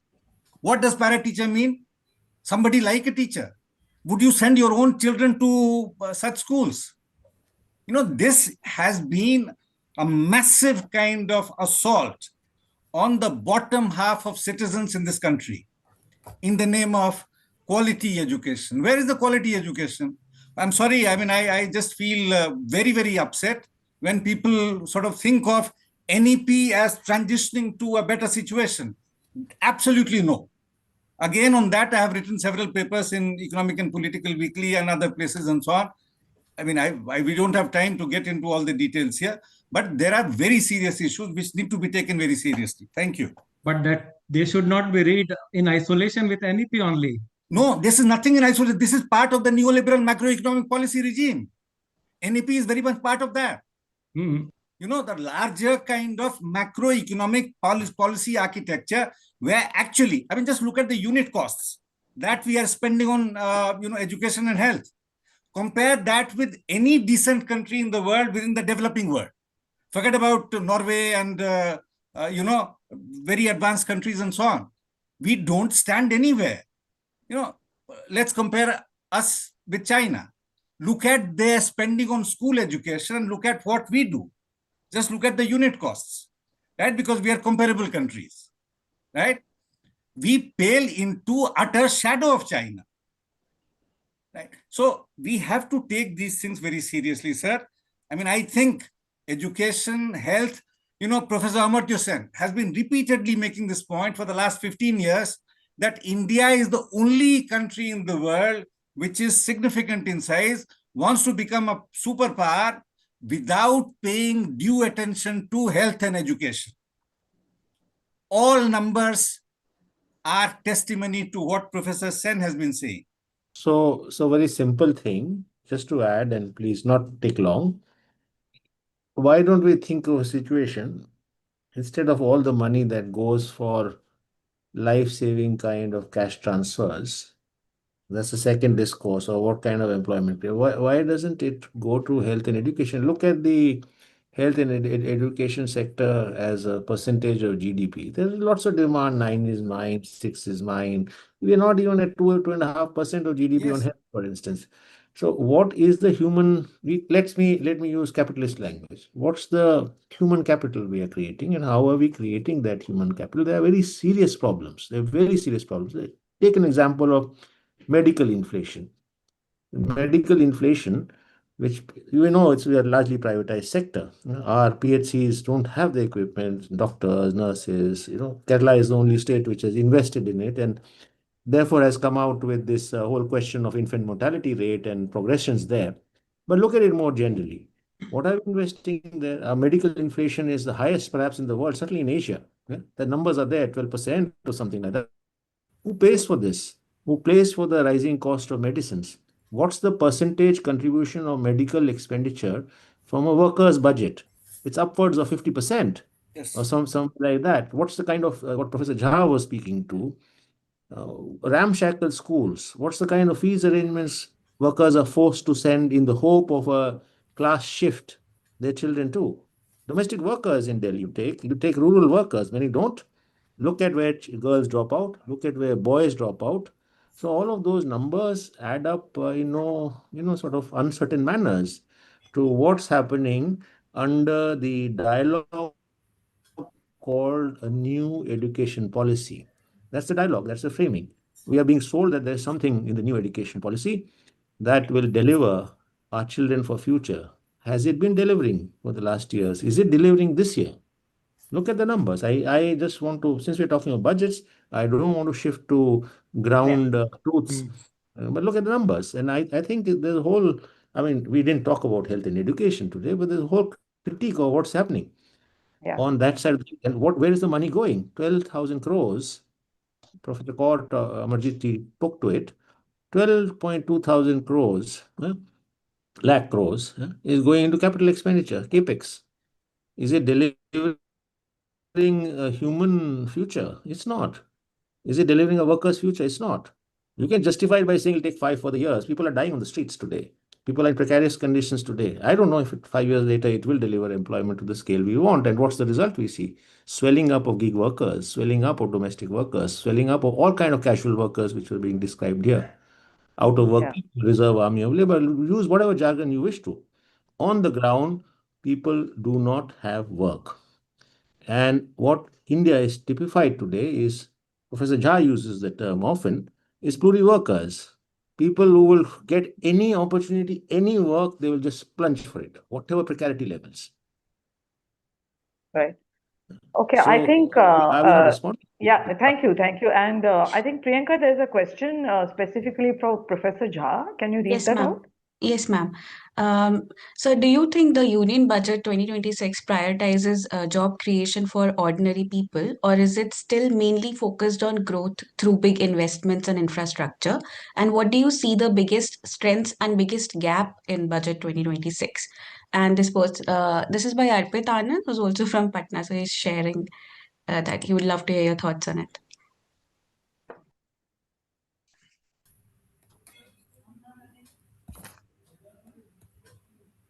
Yeah, Professor Jha.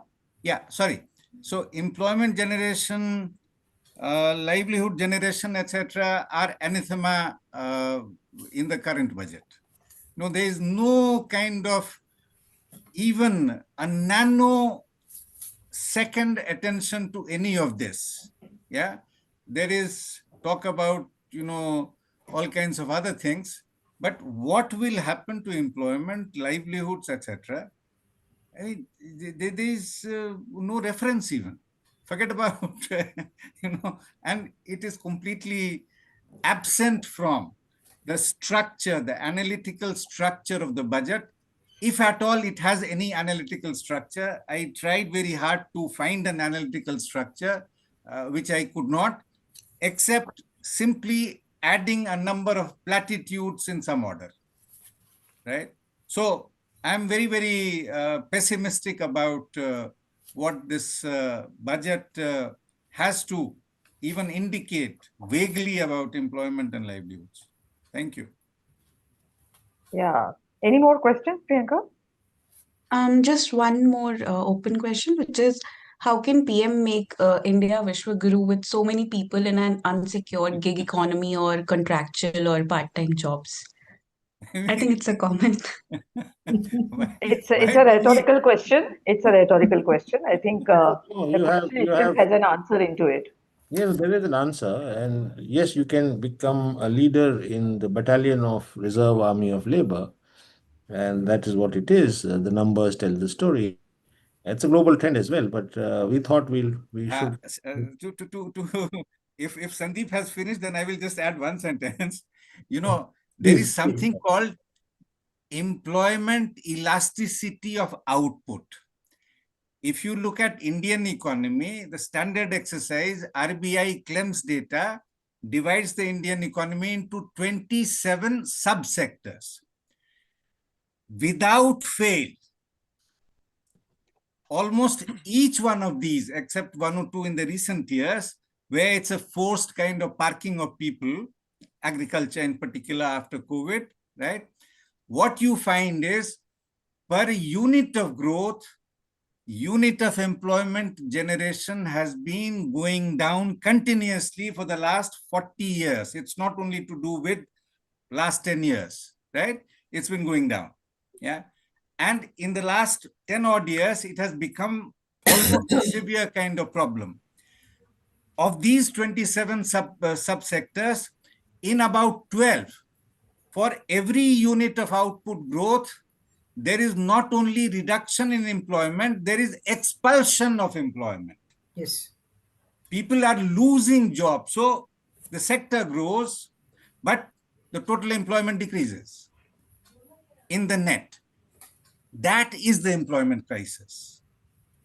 So we have to sort of, locate it in the larger macroeconomic trajectory, as I told earlier, Professor Randhir Singh Rathore, when we were talking of education, it is not one particular scheme or not one particular program, but we have to contextualize, situate it in the overall macroeconomic policy regime. Thank you. So we are talking about job loss growth and not jobless growth. And the efflux of workers, not just from protection, for whatever minimals they've had. So, and that's the output you see in gig work, the blossoming numbers, output you see in women's forced precarious labor force participation, outputs you see in all kind of precarious workers in all kind of definitions in quest of work, in taking up 1 hour this work, 1 hour that. It's called Tory workers, or who are, as long time ago, of the wage hunters and gatherers of India. So while agreeing with Praveen Ji and Sandeep, I want to clarify as far as ICDS scheme, the Anganwadi workers he mentioned. I remember when Murli Manohar Joshi ji was education minister and he wanted to bring an amendment in the constitution. At that time, we were saying that whatever is written there in Article 39 should be carried, that all from 0 to 14, all children should be in the schools. But they did what was brought in fundamental rights principle was from 6 onwards.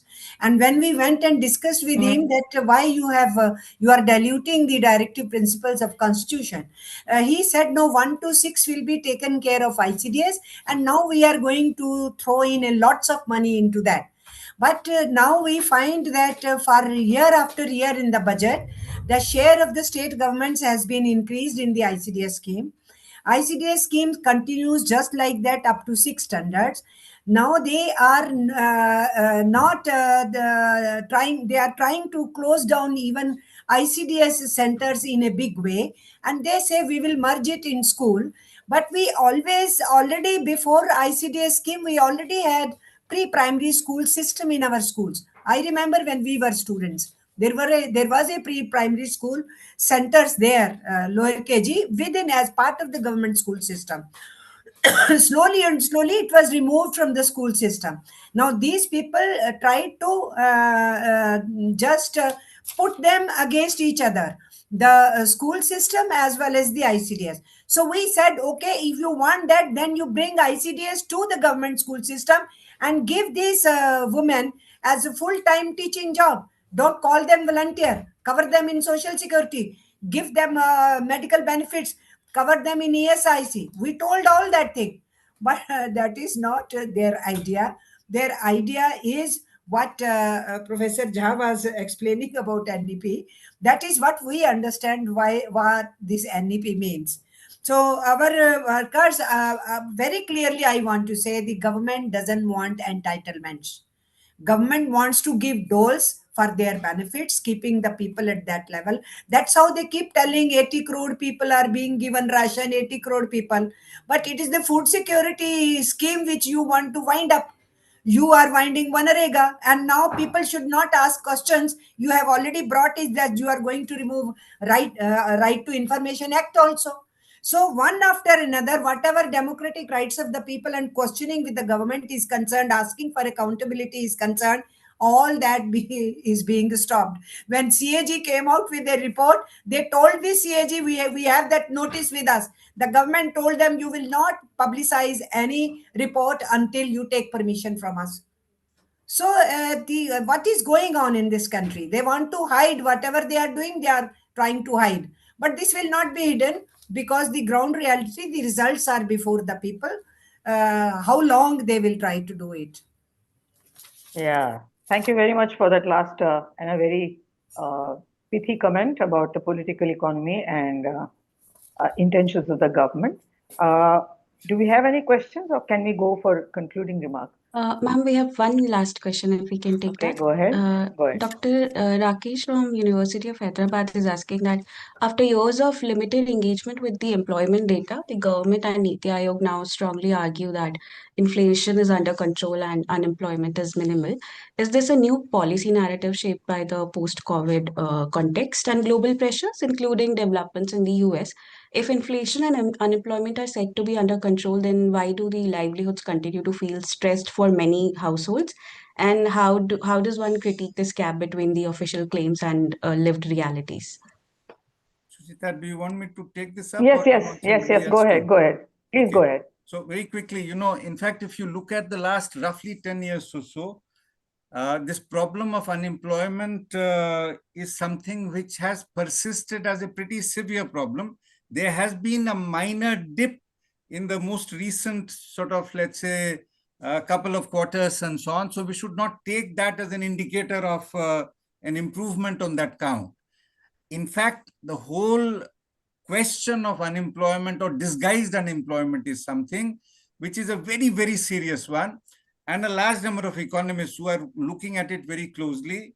I can mention my colleague Himanshu, for instance, from JNU, who works very, very carefully on this data, on the government data, and in fact, he has used, almost every data source which look at earnings and unemployment both, and he shows that in fact, up to the last round, PLFS 24, he finds that there is a continuous pressure. So, I don't know where Niti Aayog is getting this wisdom from. I'm a bit surprised on that.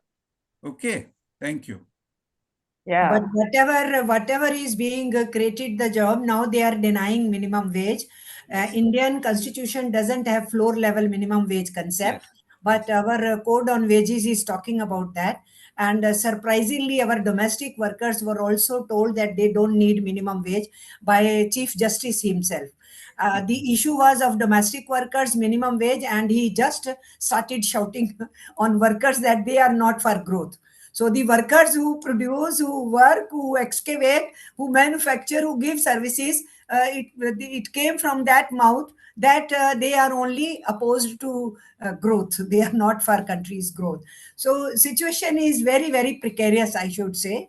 So in that condition, our women are going to suffer more. All workers will suffer, but among informal economy workers, our women will suffer the worst. Yeah, just to complete your comment on how the judges are responding, maybe we can take a look at the Shrama Niti,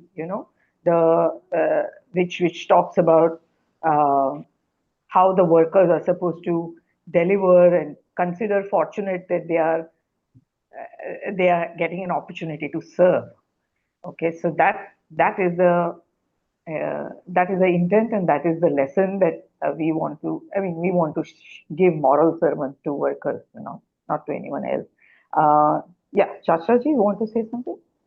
No, I was just saying those observations of the Supreme Court on that petition of domestic workers, which Amarjeet was speaking to. What does it tell us about the future of workers, informal workers?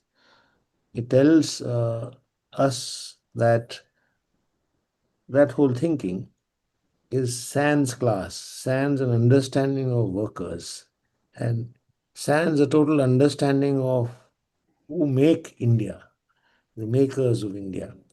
It can very well transfers into any other forms of workers' formations, demanding even basic employment, even what is called the wage code, or so and so forth, very basic precarious levels. Let alone the idea of dignified wage, let alone the idea of a future. So basic wage. So it tells us a story of our current sort of elite thinking, of our current upper class thinking on where we are going.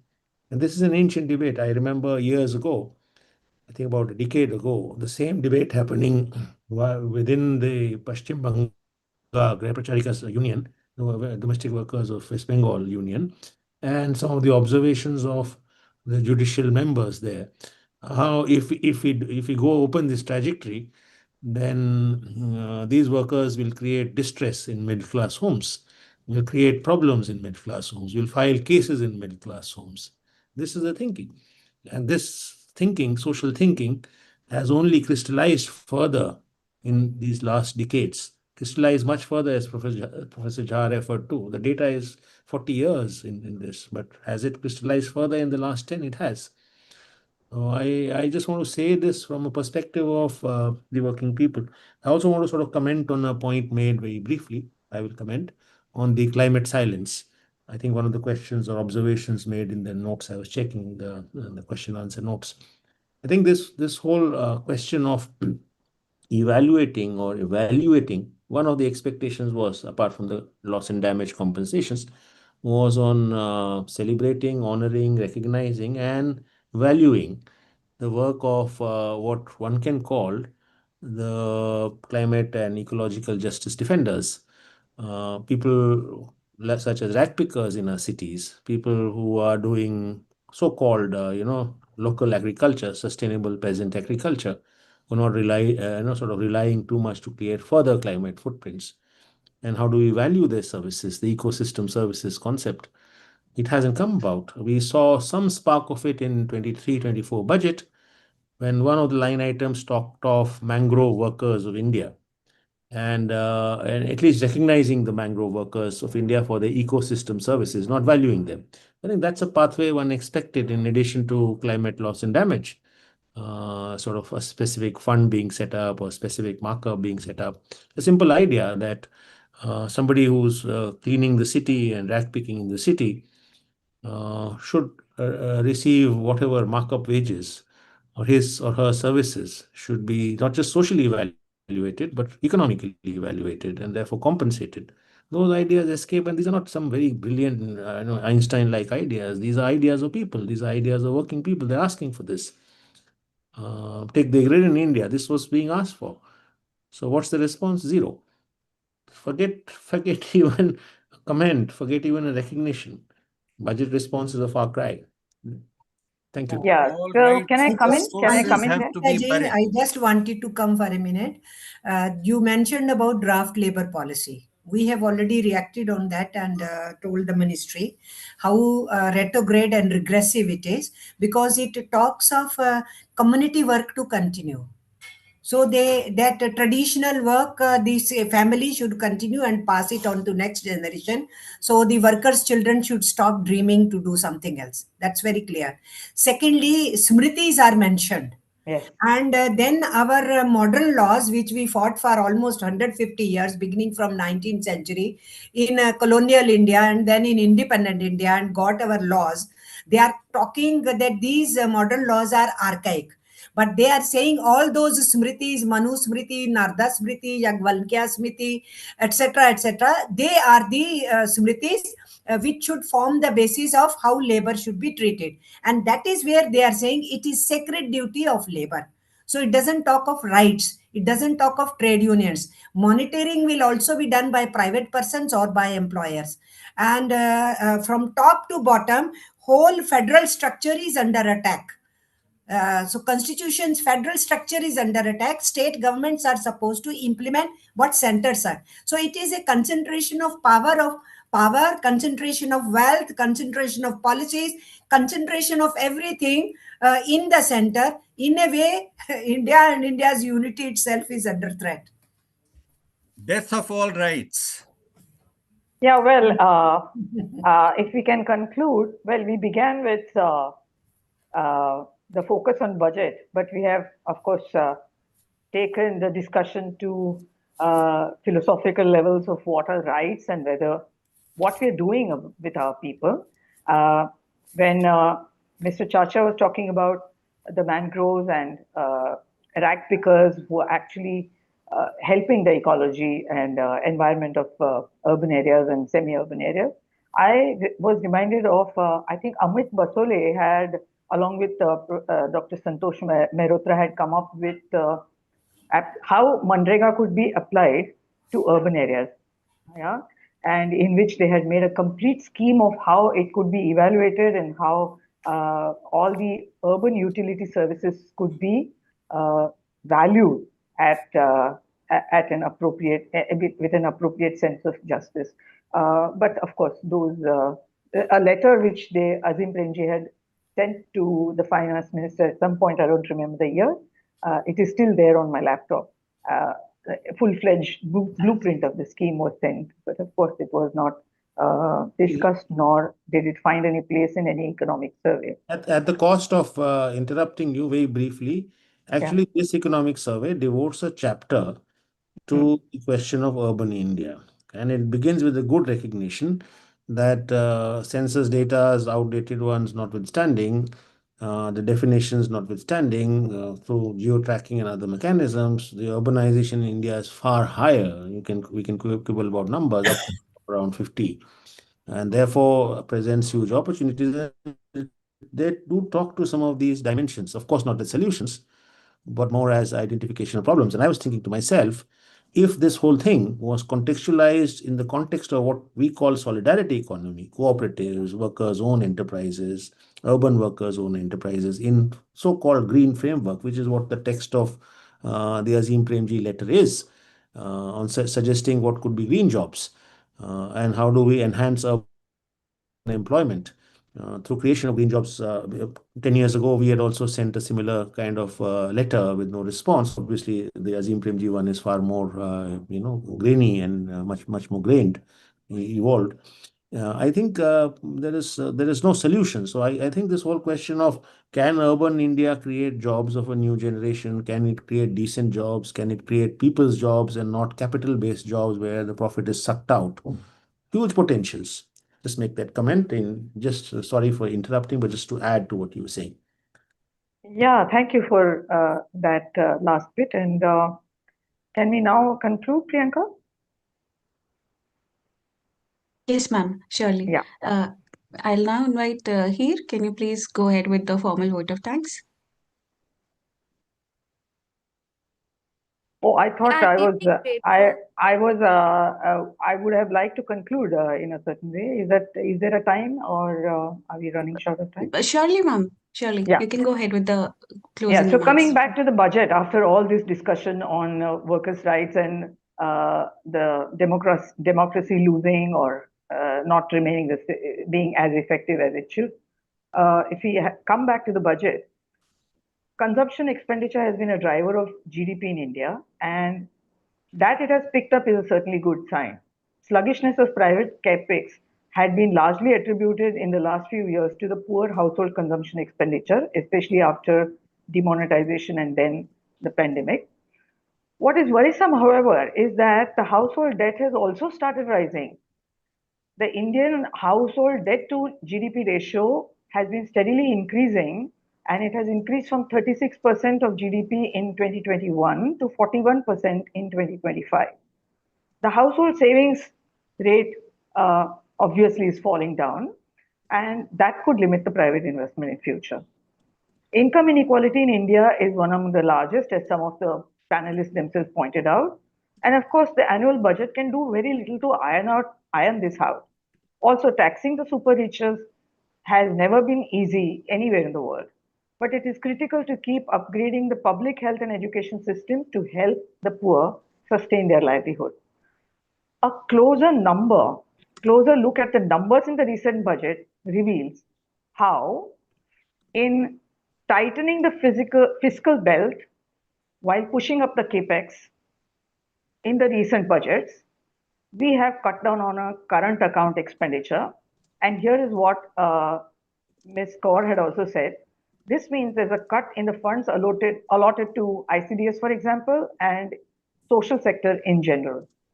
The present budget has allocated 0.26% of the GDP to the Ministry of Family Welfare. Education Ministry gets 0.35% of GDP, and this is not how we can really enhance the value of our demographic dividend. This, of course, is the incidental burden of laying a heavy emphasis on our glorious physical capex. There are, of course, direct cases of the burden. What are they? Rapid road construction and unscientific drilling of tunnels in the Himachal range, for example, have caused heavy landslides and loss of lives of workers as well as the local residents. Then there are instances like collapses of bridges and the airports in Tier 2 and Tier 3 cities, which are closed down because of lack of demand. Such stories are not just demoralizing, they also freeze the much desired multiplier effect and the crowding in effect that our finance minister has spoken about. Lastly, underutilization of funds allotted to the states is an important area to look at, and we must see how that can be plugged in. Having said so much about the side effects of the physical infrastructure growth story that we have relied on in the last couple of budgets, since the pandemic, let me also add that being consistent in its expansion is not entirely wrong, perhaps. The demographers have pointed out growing interstate migration as an emerging story of the Indian labor markets. This is because the southern states, as Professor Rajan had pointed out, the southern states are already experiencing a rise in aging population, which means that for their economic activities, they will have to rely on the northern states, which are youth dominated in demographic terms.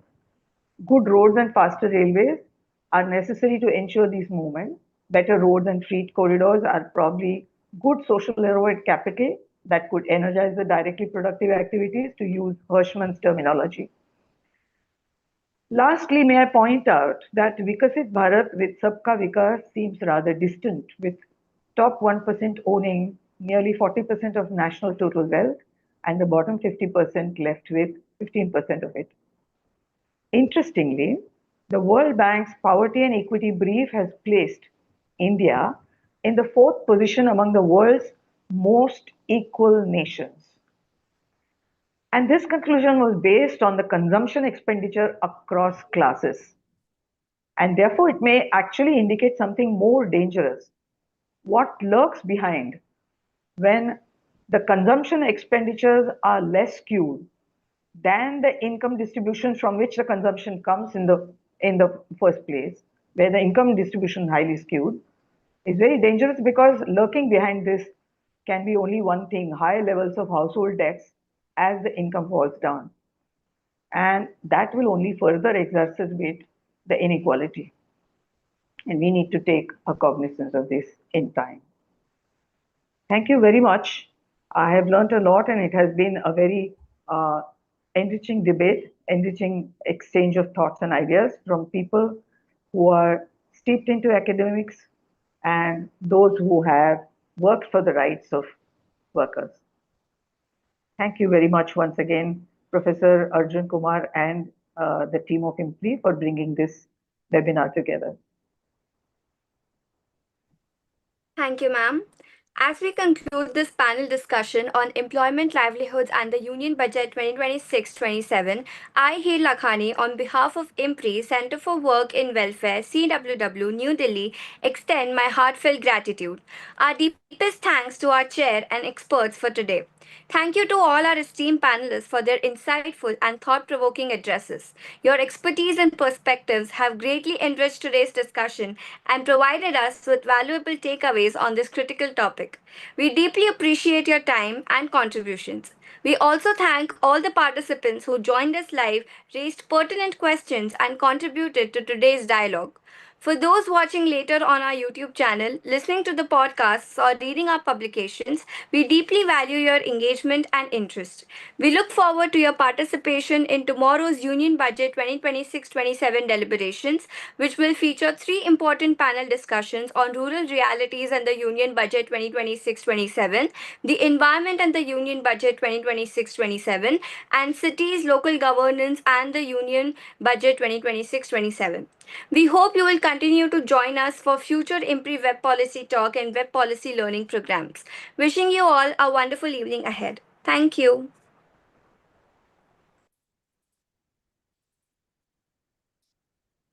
Thank you, sir.